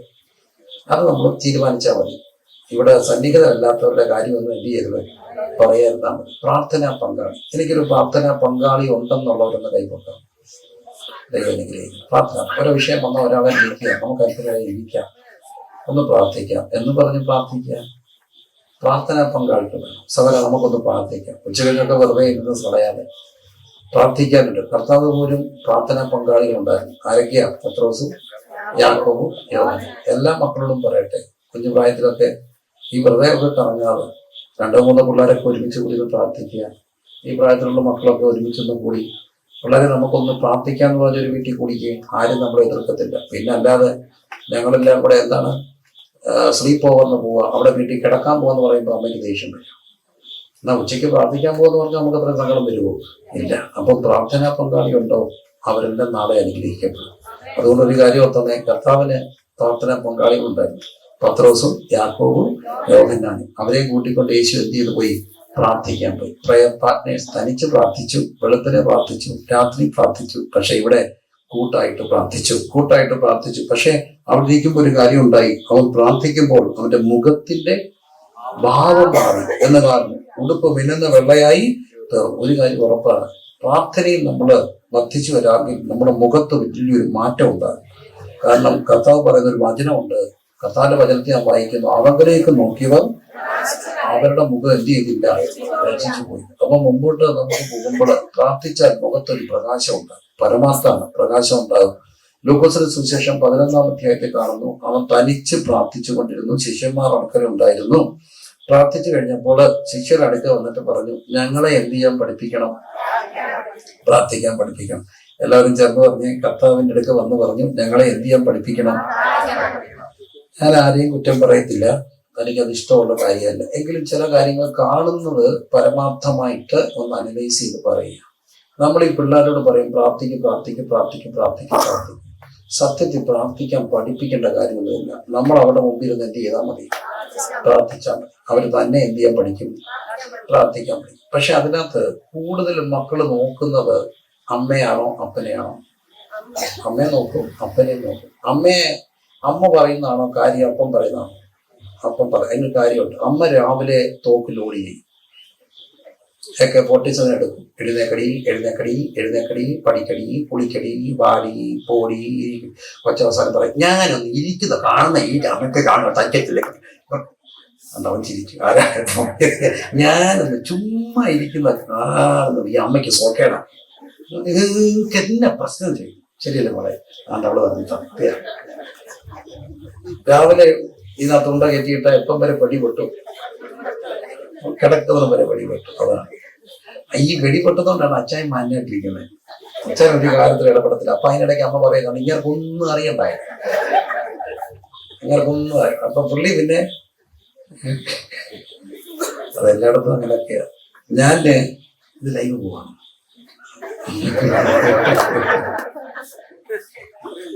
അപ്പൊ പിള്ളേരുടെ കാര്യത്തിലൊക്കെ സത്യത്തിൽ അച്ചായന്മാർ ഈ മാന്യമായിട്ട് നിൽക്കുന്നത് ആരുള്ളത് കൊണ്ടാണ്. അതുകൊണ്ട് ഈ അച്ചായന്മാര് അമ്മമാരെന്താ പറഞ്ഞാലും പിള്ളേർക്ക് അത്രയും മൈൻഡ് ചെയ്തത്. ഞാൻ കിടന്ന് പറഞ്ഞ് ഞാൻ പറഞ്ഞ വലിയ കേൾക്കുവോ, അയ്യോ എന്നെ ഒരു വിലയില്ലല്ലോ. അത് സാരമില്ല, അതങ്ങനെയാണ് അമ്മ അല്ലേ? അച്ചായൻ പറഞ്ഞ ഒരു വിലയൊക്കെ ഉണ്ട് അല്ലേ? അപ്പൊ ഈ അച്ചായൻ പ്രാർത്ഥിച്ച പിള്ളേർ പ്രാർത്ഥിക്കും. പക്ഷെ ഗതികളെന്ന് പറഞ്ഞ് ഈ അച്ചായന്മാർ പ്രാർത്ഥിക്കുന്നില്ല. അവർ പറയുന്നൊരു കാര്യമുണ്ട്, എന്റെ ഭാഷക്കറിയാമോ, ഭാഗ്യവാനാ ഞാൻ, അവിടെ പ്രാർത്ഥനയാ, ഇങ്ങനെ ഒരു പണിയില്ലേ? അവിടെ പ്രാർത്ഥന കൊണ്ടാണ് നമ്മളെല്ലാ കാര്യങ്ങളും. അപ്പൊ ഇങ്ങനെയുള്ള പണി എന്താ? ഇനി ഞാൻ ഒരു സത്യം പറയാം. ഞാൻ മനസ്സിലാക്കിയ ഒരു സത്യം ഭദ്രമാണെന്ന് പറയുന്നില്ല.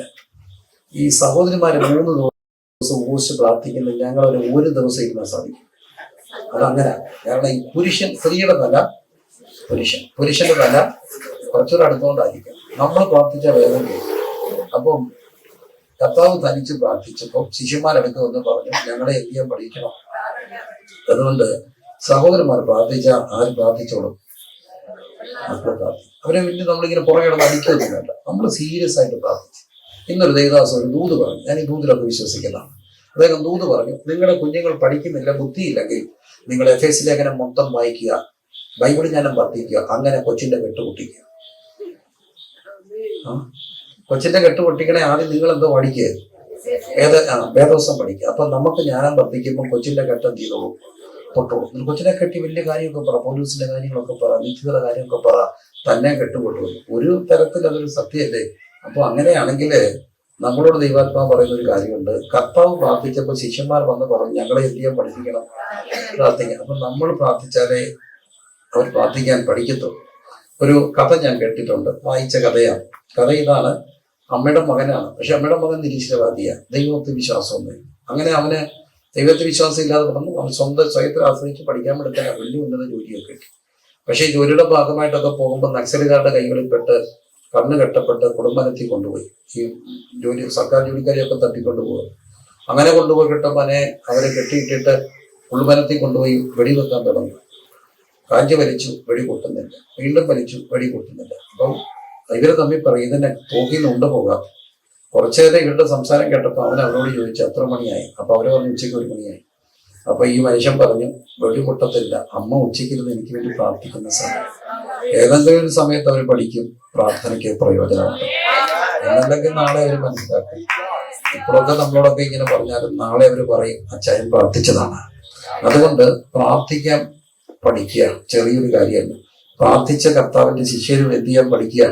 അവര് പറഞ്ഞു ഞങ്ങളെ എന്ത് ചെയ്യാൻ പഠിപ്പിക്കണം, പ്രാർത്ഥിക്കാൻ പഠിപ്പിക്കണം. പറഞ്ഞ് എന്ത് ചെയ്യാൻ പഠിപ്പിക്കണം, പ്രാർത്ഥിക്കാൻ പഠിപ്പിക്കണം. ക്രിസ്തു അവരെ പ്രാർത്ഥിക്കാൻ പഠിപ്പിച്ചു. എന്താ പ്രാർത്ഥിക്കാൻ പഠിപ്പിച്ചത്? സ്വർഗസ്ഥനായ ഞങ്ങളുടെ പിതാവ്, സ്വർഗസ്ഥനായ ഞങ്ങളുടെ പിതാവ്. ഈ പിതാവെ എന്ന് കർത്താവിനെ വിളിക്കാൻ പഠിപ്പിക്കുന്ന ക്രിസ്തുവാണ്. കാരണം ദൈവം അടുത്തുകൂടാത്ത വെളിച്ചത്തിൽ വസിക്കുന്നു. ദൈവത്തെ ആർക്കും കാണാനൊക്കാത്ത അദൃശ്യനായ, അസ്പൃശ്യനായ, തൊടാൻ കഴിയാത്ത വലിയ ദൈവം. ആ ദൈവത്തെ പിതാവെ എന്ന് വിളിക്കാൻ പഠിപ്പിക്കുന്ന ക്രിസ്തുവാണ്. അപ്പൊ ഏറ്റവും വലിയൊരു അറിവുണ്ട്, ദൈവം നമുക്ക് ആരാണ്, പിതാവാണെന്നുള്ള അറിവ്. ഇന്നത്തെ മനുഷ്യന്റെ ഏറ്റവും വലിയ പ്രശ്നം എന്താണെന്ന് ചോദിച്ചാല് ഒരു അന്യതാബോധമാണ്. ആരുമില്ലെന്നൊക്കെ ഒരു ചിന്തയാണ്.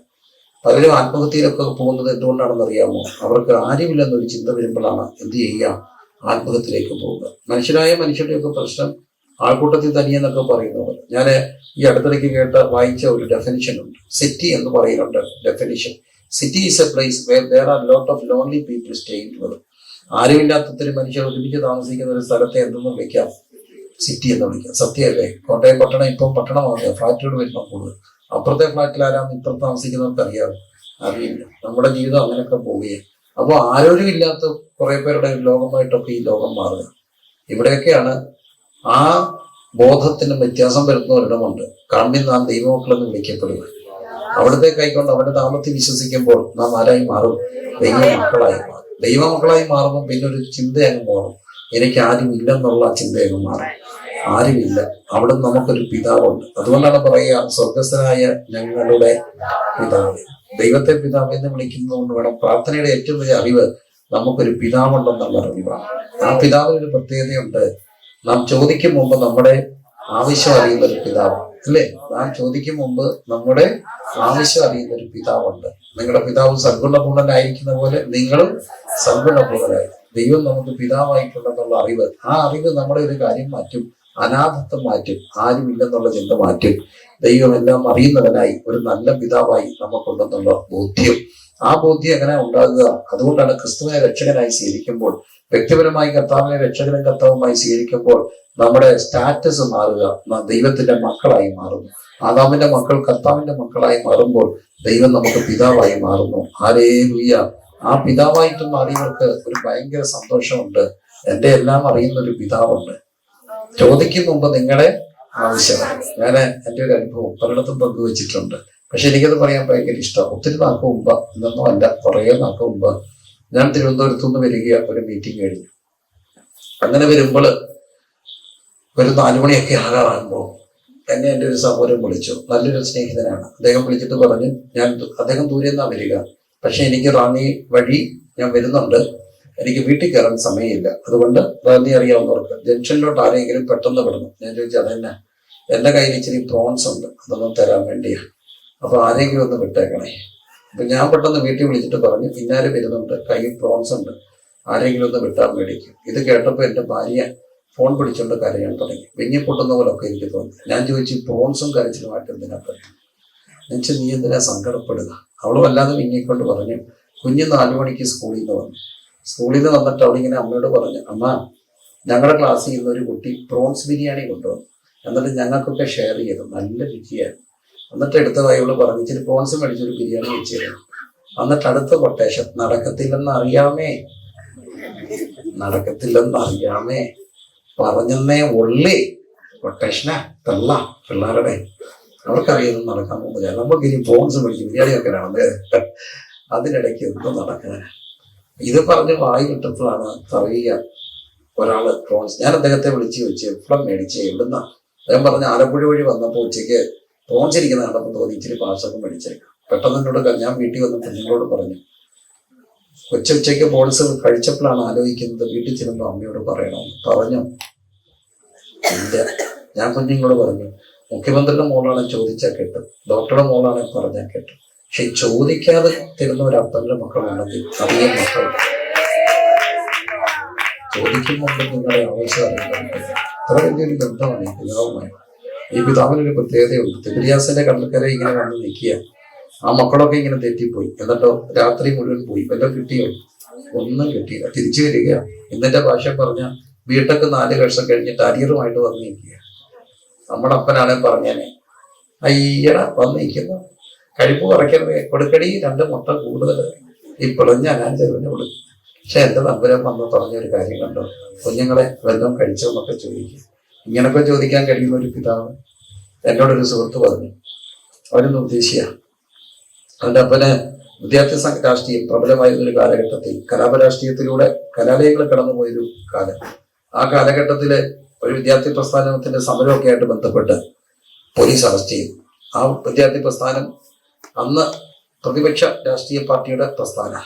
അപ്പൊ അതുകൊണ്ട് തന്നെ അറിയാം, ആഭ്യന്തര മന്ത്രാലയത്തിന്റെ പ്രത്യേക ഉത്തരവാണ് ഒറ്റ ഒന്നത്തെ വിട്ടേക്കരുത്. പ്രാദേശിക നേതാക്കൾ തൊട്ട് ജില്ലാതല നേതാക്കൾ വരെ നോക്കിയിട്ട് ഇമാർക്ക് ജാമ്യം കിട്ടിയില്ല. എല്ലാത്തിനും പോലീസ് സ്റ്റേഷനിൽ പിടിച്ചു നിർത്തിയിരിക്കുക, കിടക്കുക, ഇവരെ വിട്ടില്ല. അതുപോലുള്ള ഒരു വലിയ രാഷ്ട്രീയ കലുഷിതമായ ഒരു സമയം. അപ്പൊ ഈ രാത്രി 11 മണിയായപ്പോ ഈ മോന്റെ അപ്പൻ ഉപദേശിയ പതുക്കെ ചെന്നിട്ട് സാറിനോട് പറഞ്ഞു, സാറെ ഞാൻ ഉപദേശിയ എന്റെ മോനായി കിടക്കുന്നത്, ഇങ്ങനെ നോക്കിയിട്ട് CI അവനെ അങ്ങ് വിട്ടു. ആ മോൻ എന്നോട് പറഞ്ഞു, വീട്ടിൽ വരുന്നതും വരെ ഒന്നും പറഞ്ഞില്ല. വീട്ടിൽ വന്നപ്പം അവളോട് പറഞ്ഞു, അമ്മയോട് പറഞ്ഞു, എടീ രാവിലെ പോയതല്ലേ കൊച്ച്, ഒന്നും കഴിച്ച് കാണത്തില്ല, നീ ഇച്ചിരി കഞ്ഞി കൊടുത്തു. മോനോട് പറഞ്ഞു, കഞ്ഞി കുടിച്ചിട്ട് കഞ്ഞി കുടിച്ചിട്ട് കിടക്കാൻ പറഞ്ഞു. ഇന്ന് ആ മോനെ ഉപദേശിയ അവൻ പറഞ്ഞു, വഴക്ക് പറയാത്തതിന്റെ വഴക്കായിരുന്നു, കുളിച്ചിട്ട് കഞ്ഞി കുടിച്ചിട്ട് കിടക്കാൻ പറഞ്ഞു. ഇങ്ങനെ ഒരു പറയുന്ന ഒരു ഗുരു ഉണ്ടെങ്കിൽ അത് നമ്മുടെ കർത്താവല്ലേ. തിബിരിയാസിന്റെ കടൽക്കരയിൽ ഇങ്ങനെ വന്ന് ഇന്നുകൊണ്ട് കുഞ്ഞുങ്ങളെ കൂട്ടാൻ വല്ലതും ഉണ്ടോ എന്ന് ചോദിച്ച കർത്താവ്.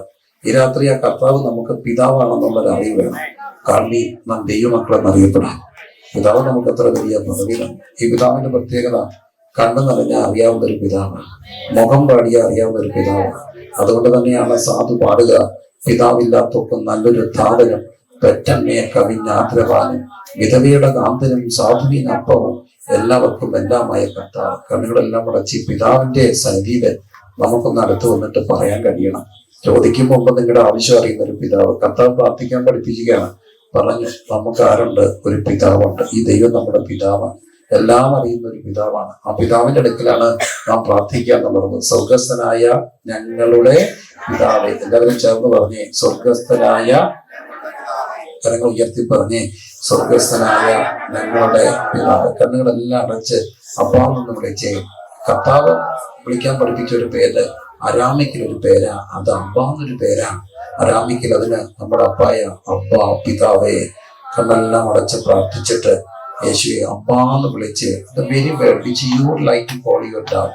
അതെന്തോ ആകട്ടെ, ചാച്ചയാകട്ടെ, അച്ഛയാകട്ടെ, അപ്പയാകട്ടെ, ഈ അപ്പയ്ക്കൊരു പ്രത്യേകതയുണ്ട്.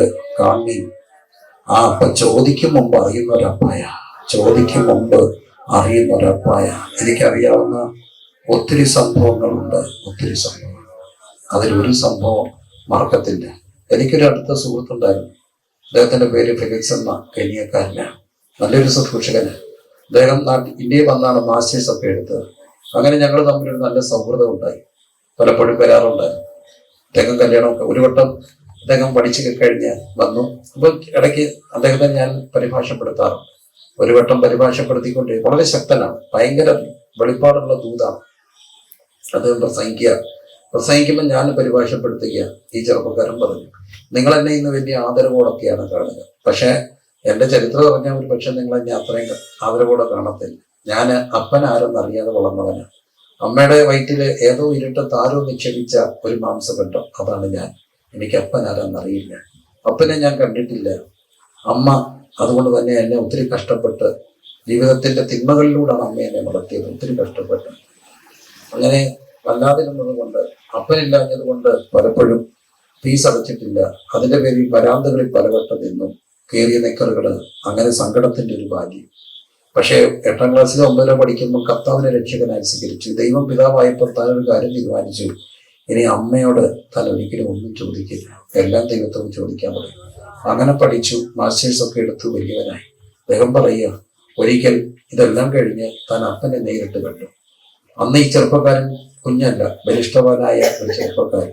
പക്ഷെ ജീവിതത്തിൽ ആദ്യമായിട്ട് ജന്മം കൊടുത്ത അപ്പനെ കാണുക, ഒരു മുട്ടായി മേടിച്ചു തരാത്ത, ഒരു ഉടുപ്പ് മേടിച്ചു തരാത്ത അപ്പനെ ഇങ്ങനെ നേരിട്ട് കാണുക. അപ്പൻ ഇവന്റെ മുമ്പിൽ കുനിഞ്ഞു നിൽക്കുക. ഏത് നിമിഷവും അപ്പൻ ബലഹീന, ഇവന്റെ ബലിഷ്ഠമായ കാരൻ അപ്പന്റെ കഴുത്ത് ജനിക്കും. പക്ഷെ അവൻ ജനിച്ചില്ല. കെട്ടിപ്പിടിച്ച അപ്പന് ഉമ്മ കൊടുത്തു. അപ്പനെ കൊണ്ട് നല്ലൊരു ഹോട്ടലിൽ കൊണ്ടുപോയി ബൊഫെ മേടിച്ചു കൊടുത്തു. അടുത്ത ടെക്സ്റ്റൈൽ ഷോപ്പിൽ കൊണ്ടുപോയി നിർബന്ധിച്ച് ഏറ്റവും നല്ല ബ്രാൻഡ് ഷർട്ടൊക്കെ മേടിക്കുക. അപ്പനിങ്ങനെ സങ്കടപ്പെട്ടു. നീ എന്തിനാ എന്നെ ഇങ്ങനെ കൊല്ലാക്കൊല ചെയ്യുക? നീ എന്നെ ഒന്ന് അടിക്കുക, നീ എന്താ ഈ ചെയ്യുക? അപ്പന് വല്ലാതെ എന്താണ്? അവൻ അപ്പനെ കെട്ടിപ്പിടിച്ചിട്ട് പറഞ്ഞു, അപ്പൻ എനിക്ക് മുട്ടായി മേടിച്ചു തന്നിരുന്നെങ്കിൽ, സ്കൂട്ടറെ കൊണ്ട് കോളേജിൽ കൊണ്ട് ഇറക്കി വിട്ടിട്ട് സ്കൂളിൽ നിന്ന് പോകുമ്പോൾ ടാറ്റ വന്നിരുന്നെങ്കിൽ, എല്ലാ പിള്ളേരെയും പോലെ ക്ലാസ്സിൽ വരുമ്പോൾ NSC എടുക്കാൻ അവിടെ വന്ന് നിന്നിരുന്നെങ്കിൽ, എൻ്റെ എല്ലാ ആവശ്യങ്ങളും നടത്തി തന്നിരുന്നെങ്കിൽ, എനിക്ക് ഈ അപ്പായെ ഇത്ര അറിയാൻ കഴിഞ്ഞിട്ടില്ല. അപ്പ സ്നേഹം നിഷേധിച്ചത് കൊണ്ട് ഈ അപ്പായെ ഞാൻ പുറത്തുടർന്നു പ്രണയിക്കപ്പെട്ട സ്നേഹമുള്ളത് കൊണ്ട്. അതുകൊണ്ട് തന്നെ ഒരു കാര്യം അറിയണേ, ഈ ദൈവം നമ്മുടെ പിതാവാണെന്നുള്ള അറിയാം. ചോദിക്കുന്നുണ്ട് നമ്മുടെ ആവശ്യം അറിയുന്ന ഒരപ്പ, സ്വർഗസ്ഥനായ ഞങ്ങളുടെ പിതാവേ, സ്വർഗസ്ഥനായ ഞങ്ങളുടെ പിതാവേ. എൻ്റെ കൂടെ ഒരു കുഞ്ഞുണ്ട്, അവിടുന്ന് സൗദിയില്. ഇന്നലെ അവൻ വലിയൊരു ഫ്ലാറ്റൊക്കെ മേടിച്ചു. അവന്റെ സാക്ഷ്യങ്ങൾ വലുതാ. കൊച്ചു കുഞ്ഞൊക്കെ ആയിരിക്കുമ്പോൾ അമ്മ അടുത്ത് വന്ന പത്രം പറക്കാൻ തുടങ്ങി. ഇങ്ങനെ ബിസിനസ്സിന് വന്ന ഒരുവനുമായിട്ട് പ്രണയത്തിലായി. ഒരു സന്ധ്യക്കൊക്കെ വരുമ്പോൾ വീട്ടിൽ ഇരുന്ന് മുഴുവൻ പൈസ എടുത്തുകൊണ്ട് ഈ കൊച്ചു കുഞ്ഞുങ്ങളെ ഇട്ടേച്ച് അമ്മ പോയി. പിന്നെ അമ്മയില്ലാതെ വളർന്നു. അതിനിടയ്ക്കാണ് അപ്പൻ ജോലിക്ക് പോയി പിള്ളേരെ വളർത്തണ്ടേ. ഈ മക്കളെ വളർത്താൻ ആരും ഏറ്റെടുത്തില്ല. ഒരു സാധു മനുഷ്യരെ ഈ കുഞ്ഞുങ്ങളെ ഏറ്റെടുത്തു. അവരെങ്ങനെ അവിടെ വളരുക? അമ്മയില്ലാതെ വളർന്നു. അതിനിടയ്ക്ക് ഡിഗ്രിക്ക് റാന്നി കോളേജ് പഠിക്കുമ്പോഴാണ് കേരളം അറിഞ്ഞ വലിയൊരു പ്രമാദമായ കേസ് ഉണ്ടാകുക. ഒരു സ്ത്രീയുടെ ശരീരഭാഗങ്ങൾ പലയിടത്തുനിന്ന് കണ്ടെത്തി. കൈകളൊരിടത്ത്, കാലുകളൊരിടത്ത്, ആറ്റിൽ ഇങ്ങനെ കണ്ടെത്തുകയാണ്. ആ കണ്ടെത്തിയ ശരീരങ്ങൾ ഒടുവിൽ തിരിച്ചറിഞ്ഞപ്പോൾ അത് ഈ മകന്റെ അമ്മയുടെ ആയിരുന്നു. അവൻ അമ്മ ഇങ്ങനെ അറുത്തറുത്ത് കൊണ്ടുപോയി കൊല്ലുകയാണ്. ഒടുവിൽ ഈ മകന്റെ DNA ടെസ്റ്റ് വഴിയാണ് അമ്മയെ കണ്ടെത്താനായിട്ടുള്ള ശ്രമങ്ങൾ. അമ്മയില്ലാതെ അപ്പൻ അങ്ങേയുമായിട്ട് ബാംഗ്ലൂർ വഴി അലഞ്ഞു നടന്നപ്പോൾ അവൻ കയ്യെ പച്ച കുത്തി, ഡാഡി എന്ന് പച്ച കുത്തി. കാരണം എവിടെയോ നിഷേധിക്കപ്പെട്ട സ്നേഹം. ക്രിസ്തുവിനെയൊക്കെ അറിഞ്ഞു കഴിഞ്ഞപ്പോൾ അവൻ കർത്താവിന്റെ ഏറ്റവും നല്ലൊരു വർഷിപ്പ് ലീഡറായിരുന്നു. അവനും പറയും, ഈ ദൈവം എനിക്ക് പിതാണ്. അവന്റെ വിവാഹമൊക്കെ ആയപ്പോൾ ഈ കഥകളൊക്കെ അറിയാവുന്ന പലരും അവരെ ഒന്ന് ചേർക്കാൻ മടിച്ചു. കാരണം ഇങ്ങനെ വലിയ കേസും പ്രമാദപ്പെട്ട വിഷയമൊക്കെ ഉണ്ടായിരുന്നു. അപ്പൊ ആരോ അവനോട് പറഞ്ഞു, റാന്നിയിൽ ഒരു പ്രിൻസ് മാസ്റ്റർ ഉണ്ട്, നീ ഒന്ന് ബന്ധപ്പെട്ട് നോക്കും. എന്നെ വിളിച്ചപ്പോൾ ഞാൻ പറഞ്ഞു, പിന്നെ എനിക്ക് നിന്നെ പോലുള്ളവരെ മതി, നീ എൻ്റെ കൂടെ പോരെ. അവനിങ്ങനെ ഞങ്ങളുടെ കൺവെൻഷന് പാട്ട് പാടുമ്പോൾ പെട്ടെന്നൊരു പ്രശ്നം എന്നറിയാം. അവനെ ഓർത്തില്ല, അരക്കൈ ഷർട്ടായിട്ടിരുന്നേ, അവത്തെ പച്ച കുത്തിയിട്ടുണ്ട്. അപ്പം വല്ലതും പറഞ്ഞു, പച്ച കുത്തി ഇനി അത് വലിയ വിഷയമാണ്. ഞാൻ ചോദിച്ചേട്ടാ, മോനെ പച്ച കുത്തി? അപ്പനില്ലാത്ത സമയത്ത് എല്ലാ പിള്ളേരെ അപ്പം കൊണ്ടുപോയപ്പോൾ എല്ലാം ഡാഡിന്ന് കുത്തിയതാണ്, ഡാഡിയും മമ്മി സ്നേഹത്തിന്റെ. പക്ഷെ ഇന്നതൊക്കെ മാറുന്ന ഒറ്റ കാര്യം കൊണ്ട്, ക്രിസ്തുവിനെ അപ്പനായി കണ്ടതുകൊണ്ട്. കർത്താവിനെ അപ്പനായി കണ്ടു കഴിഞ്ഞാൽ പിന്നെ അനാഥത്വമൊക്കെ മാറും. എനിക്ക് അപ്പനെ നല്ലതുപോലെ അറിയാം. എൻ്റെ കണ്ണു നനഞ്ഞാൽ എൻ്റെ അപ്പനറിയാം. എൻ്റെ മുഖം പാടിയ എൻ്റെ അപ്പനറിയാം. എത്രയോ രാത്രികളിൽ എൻ്റെ അടുക്ക വന്നിട്ടുണ്ട്, ആശ്വാസമായി, തലോടലായി, തണലായി. കണ്ണുകളെല്ലാം അടച്ച് ഈ അപ്പനോട്, ഈ അപ്പൻ നമുക്കൊരു പിതാവായി, ക്രിസ്തു നമുക്ക് പിതാവായി മാറുക. കാമീൻ. അതുകൊണ്ട് തന്നെയാണ് മലങ്കരം മലയാളി ജാതിമത ഭേദമന്യേ പാടും. ഒരിക്കലും ആ പാട്ട് പോത്തില്ല. എങ്കിൽ മലയാളം മറന്നാലും ആ പാട്ട് പോത്തില്ല. പിള്ളേരെല്ലാം ഇംഗ്ലീഷ് നാട്ടിൽ പോയാലും ആ പാട്ട് മറക്കില്ല. പിതാവില്ലാത്തവർക്ക് നല്ലൊരു താഴ്ന്നു പെറ്റമ്മയെ കവിഞ്ഞാൽ വിധവയ്ക്ക് കാന്തലും സാധുവിനപ്പം എല്ലാമായ കഥ. കരകളെല്ലാം ഉയർത്തി ആ ദൈവത്തെ അപ്പാന്ന് വിളിച്ച് പ്രാർത്ഥിച്ചു. ജാതിക്കും മതത്തിനൊക്കെ അപ്പുറത്തുമായിട്ട് സകല മനുഷ്യർക്കും ഉണ്ടാകാനുള്ള നല്ല സന്തോഷം. ഈ ദൈവം നമ്മുടെ പിതാവ്. ഇന്ന് രാത്രി ആ പിതൃപുത്ര ബന്ധത്തിൽ എവിടെങ്കിലും വിള്ളൽ വന്നിട്ടുണ്ടെങ്കിൽ മെയിൻറ്റെയിൻ ചെയ്യാനുള്ള ഒരു രാത്രിയാണ്. എങ്ങനെ ഈ ദൈവം നമുക്ക് പിതാവ്? എനിക്ക് ഭയങ്കര ഇഷ്ടമാണ് ഈ അപ്പനെ. കാരണം അങ്ങനെ ഇഷ്ടമാണ്. അങ്ങനെ ഇഷ്ട.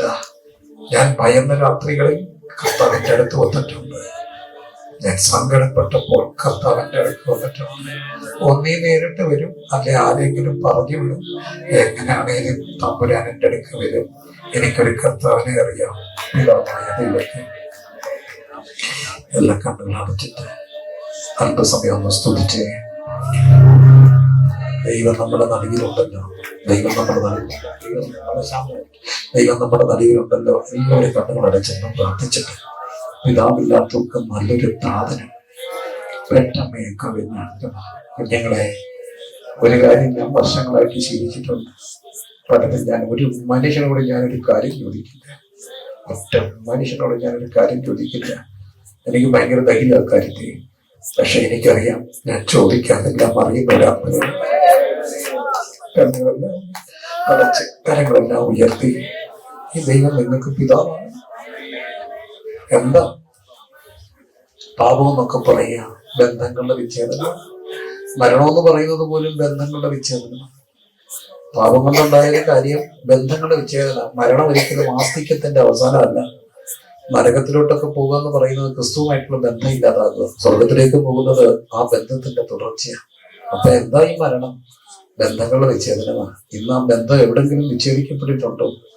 പിതാവിന്റെ ആയിട്ടുള്ള ബന്ധം ഒന്ന് പുനഃസ്ഥാപിക്കാനുള്ള ഓരോ യോഗം എന്തിനാ? ബന്ധം പുനഃസ്ഥാപിക്കാനാ. ഓരോ വചന കഴിയും ബന്ധം പുനഃസ്ഥാപിക്കാനാ. ഈ രാത്രി ആ കർത്താവ് വിളിക്കുക, കർത്താവ് വിളിക്കുക, കർത്താവ് വിളിക്കുക. ഈ ദൈവം നമുക്ക് പിതാവാ. കരങ്ങളെല്ലാം ഉയർത്തിപ്പിടിച്ച്, കരങ്ങളെല്ലാം ഉയർത്തിപ്പിടിച്ച് പ്രാർത്ഥന. പിതാവില്ലാത്തവർക്കും നല്ലൊരു താതനും പെറ്റമ്മയെ കവിഞ്ഞാനും. പിതാവില്ലാത്തവർക്കും നല്ലൊരു താതനും കവിഞ്ഞാനും.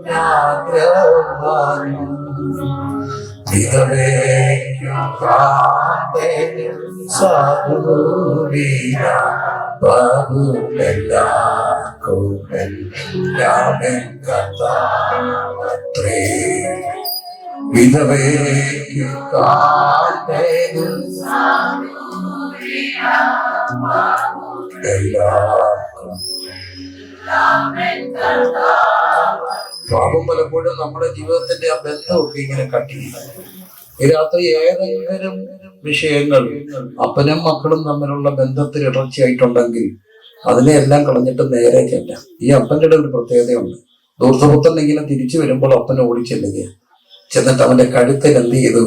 കെട്ടിപ്പിടിക്കുക. എല്ലാം കളഞ്ഞിട്ടൊക്കെ പോയ നശിപ്പിച്ചൊരു മോന. എൻ്റെ അപ്പനാണെ കഴുത്തിന് കുത്തിപ്പിടിച്ചത്. എൻ്റെ അപ്പനാണെ കഴുത്തിന് കുത്തിപ്പിടിക്കുന്നത്. കോട്ടയക്കാരൻ അച്ഛനാണെങ്കിലും മുണ്ടും മടക്കി കുത്തിയത് വന്നേക്കും. അവൻ മുടിച്ചു തേച്ച് കഴിയും. പക്ഷെ ഈ അപ്പനൊരു പ്രത്യേകതയുണ്ട്. ഈ അപ്പം കഴുത്തിന് കെട്ടിപ്പിടിക്കുന്ന അപ്പന് എവിടൊക്കെ ഉതറിപ്പോയാൽ, എവിടെ ഇങ്ങനെ മാറിപ്പോയാൽ തിരിച്ചു വരുന്നത് കാത്തിരിക്കുന്ന ഒരപ്പൻ. അവിടെ കാണുന്നൊരു കാര്യമുണ്ട്. തടിച്ച കാളക്കുട്ടി അറക്കാനൊക്കെ പറയുന്നു. തടിച്ച കാളക്കുട്ടി എന്ന് പറയുന്നത് വണ്ണമുള്ളൊരു കാളക്കുട്ടിയല്ല. A calf which is set apart for a special purpose. അതൊക്കെയാണ് തടിച്ച ഫാറ്റഡ് കാഫ് എന്ന് പറയും. ഒരു പ്രത്യേക ഉദ്ദേശത്തിന് വേണ്ടി മാറ്റി നിർത്തുന്ന കാളയെ, ഒരു പ്രത്യേക ഫംഗ്ഷനൊക്കെ വരുമ്പോൾ ഒരു കാളയെ മാറ്റി നിർത്തും, അതിനെ വളർത്തും. അതിന്റെ പേരാ ഫാറ്റഡ് കാഫ്. അങ്ങനെയാണെങ്കിൽ ഈ മകൻ പോയപ്പം തൊട്ട് അപ്പൻ ഒരു കാളക്കിടാവിനെ വളർത്താൻ തുടങ്ങി. അപ്പനൊരു പ്രത്യാശയുണ്ട്, എൻ്റെ മോൻ വരും, എൻ്റെ മോൻ വരും. അതിനെ നോക്കുക. ഇങ്ങനെ കാത്തിരിക്കുന്ന ഒരു അപ്പനുണ്ട്. അകന്നു പോയ മകന്റെ മടങ്ങി വരവിന് ഇങ്ങനെ കാത്തിരിക്കുന്ന ഒരപ്പൻ. ഇവിടെ നിന്നൊക്കെ കണ്ടപ്പൻ ചെന്ന് കെട്ടിപ്പിടിച്ചതപ്പൻ. ഈ രാത്രി ആ സ്നേഹ വലയത്തിലേക്ക് ഞാൻ നിങ്ങളെ ക്ഷണിക്കുക. ക്രിസ്ത്യാനിറ്റി ഒരു റിലിജിയൻ അല്ല, അതൊരു ബന്ധമാണ്. Christianity is not a religion. It's not a philosophical religion. It's a relationship. ഈ അപ്പനും മക്കളും തമ്മിലുള്ള ബന്ധത്തിന്റെ പേരാ ക്രിസ്തീയ വിശ്വാസം. അതൊരു ലൈഫാണ്, ക്രിസ്തീയ ജീവിതമാണ്, ബന്ധങ്ങളാണ്. സ്വർഗത്തിൽ പോയാലും ആ ബന്ധങ്ങളുടെ തുടർച്ചയാണ്. ഇവിടുന്ന് ആരംഭിക്കുന്ന ബന്ധം തുടരുകയാണ്. ആ ബന്ധം ഒന്ന് പുനഃസ്ഥാപിക്കാൻ, കുറച്ചുകൂടെ ഒന്ന് അടുക്കാൻ ആഗ്രഹിക്കുന്നവരെല്ലാം കണ്ണുകളടച്ചെന്ന് പ്രാർത്ഥിച്ച് എൻ്റെ ഹൃദയം സന്തോഷം കൊണ്ടെന്ന് അറിയാം. എനിക്ക് 1000 ആവാം, ഈ അപ്പനെ പറയാം 1000 നാവാണ്. 1000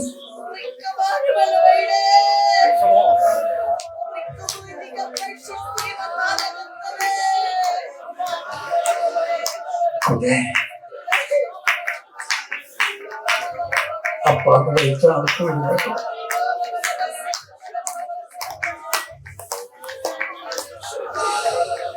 പിതാവില്ലാത്തോർക്കും നല്ലൊരു താതനും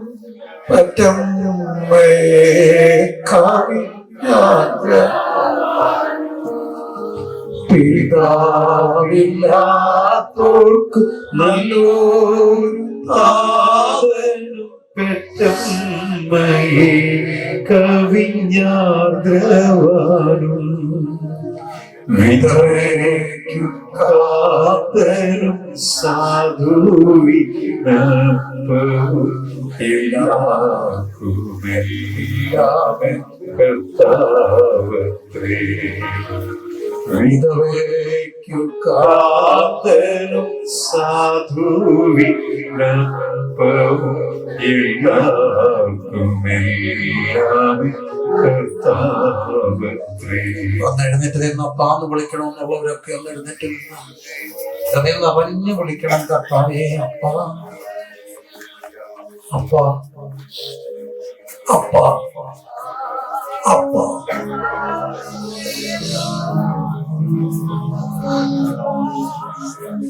അപ്പ I need you.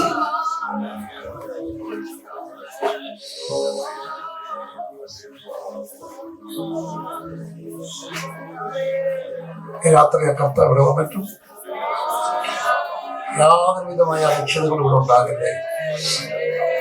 ആരും ഈ സമയത്ത് ഇറങ്ങരുത്, പോകരുത്. എല്ലാവരും കണ്ടച്ച് ചതിക്ക് പോലും ചെയ്യരുത് അനാവശ്യമായി.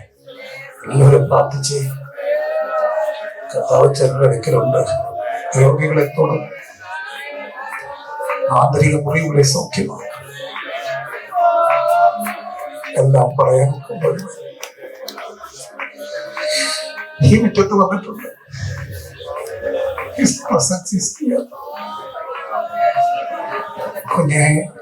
കുഞ്ഞുങ്ങളെ യേശു നിങ്ങളുടെ അപ്പനാണ്. ഡാഡിയോട് പറയുന്നതിനേക്കാൾ സ്വാതന്ത്ര്യത്തോടെ എല്ലാം പറയും. അഥവാ അവരെ ഒറ്റ വന്നാൽ തെറ്റിപ്പോയാലും പറയാം, തള്ളിക്കളയത്തില്ല.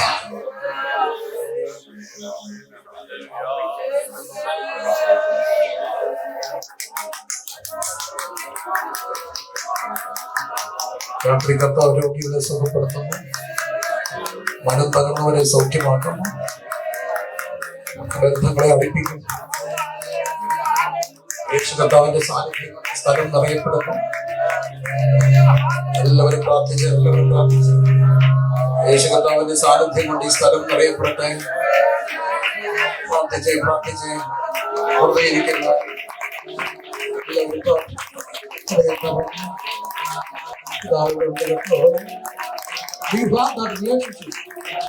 യേശുമായി അങ്ങനെ ബന്ധമില്ലാത്തവരെല്ലാം ബന്ധം you're going to maintain that relationship.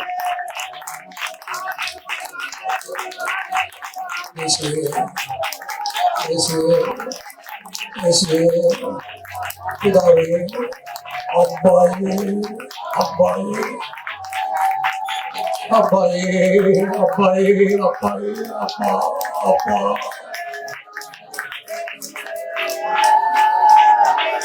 പിതാവില്ലാത്തവർക്കു നല്ലൊരു താതനും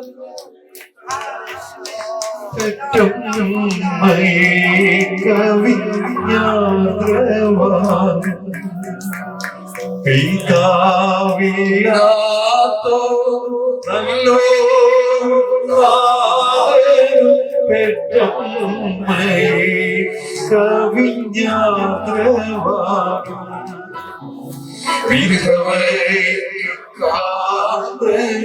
സാധുവിനപ്പവും എല്ലാവർക്കുമെല്ലാം കർത്താവത്രേ. വിധവയ്ക്ക് കാതലും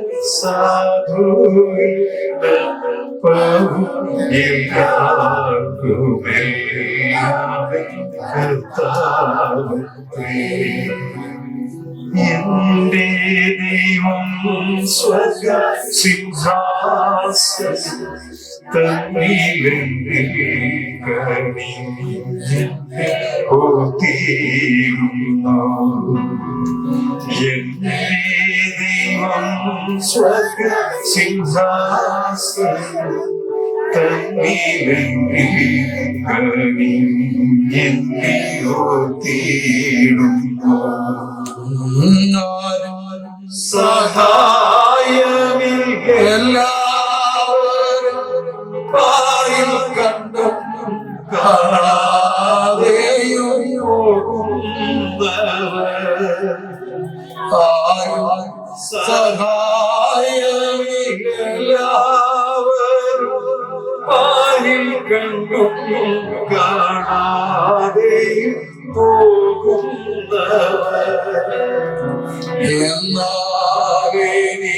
എന്നാലെനിക്കൊരു സഹായകൻ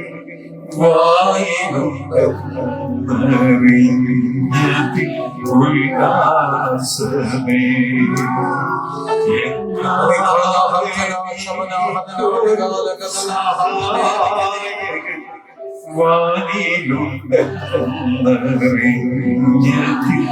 ഉല്ലാസമേ. ഓ എന്റെ ദൈവം സ്വർഗ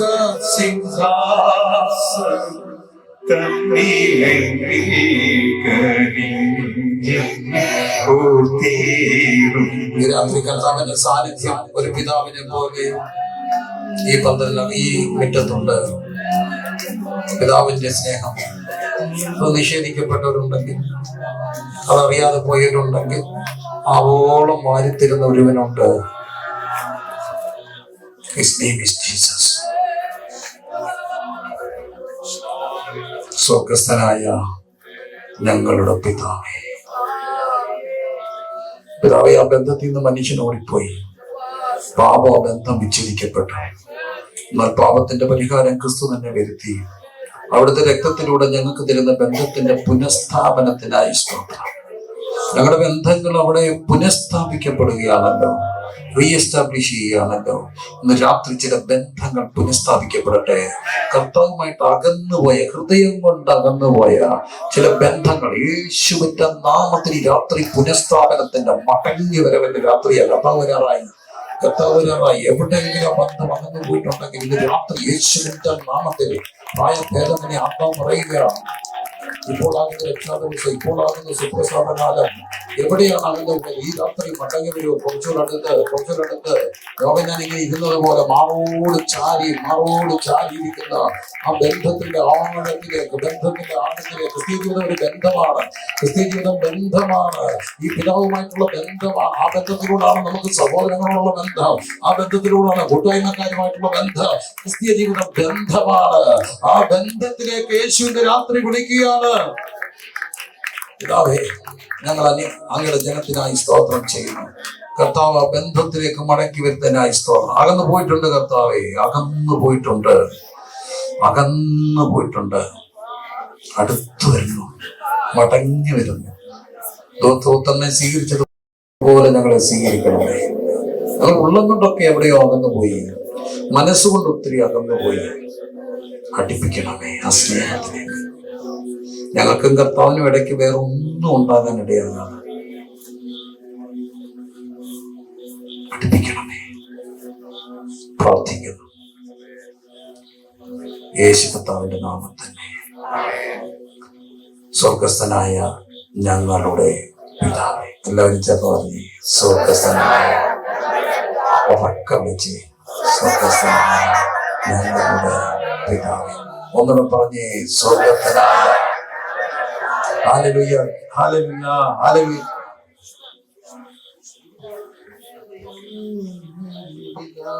ഈ ദൈവം നമ്മുടെ ദൈവമാണ്. എൻ പിതാവാണ്, സർവശക്തനാണ്, എൽ ശതായിയാണ്, യഹോവ ഇരയാണ്, യഹോവ നിസിയാണ്, യഹോവ ശമ്മയാണ്, യഹോവ റാഫിയാണ്. പക്ഷെ ഈ ദൈവം എന്റെ പിതാവാണ്. ഈ ദൈവം എന്റെ പിതാവാണ്. ഇതെല്ലാമായ ദൈവം എന്റെ പിതാവാകുന്നു. എങ്ങനെ? ക്രിസ്തുവിലൂടെ. അതുകൊണ്ട് ആ പിതൃപുത്ര ബന്ധത്തിന്റെ ആഴത്തിന്റെ അനുഭവങ്ങൾ, അതിന്റെ സന്തോഷം നുകരുവാൻ ഞാൻ എല്ലാവരെയും ക്ഷണിക്കുക. ഈ ദൈവം എന്റെ ദൈവം, എൻ പിതാവല്ലോ. എന്താ ഈ ദൈവം എന്റെ ദൈവം, എൻ പിതാവല്ലോ. എന്താനന്ദം! ഈ ദൈവം എന്റെ ദൈവം, എൻ പിതാവല്ലോ. എന്താനന്ദം! ചേർന്ന് കരങ്ങൾ അടിച്ച് ചേർന്ന് പാടി നമ്മുടെ കർത്താവിന്റെ മഹത്വം കരേറ്റാം. Hallelujah, hallelujah.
വ്യക്തിപരമായ ഒരു പ്രാർത്ഥന ആവശ്യമുള്ളവരെല്ലാം കരങ്ങൾ ഉയർത്തിയാണ് പ്രാർത്ഥിക്കാം.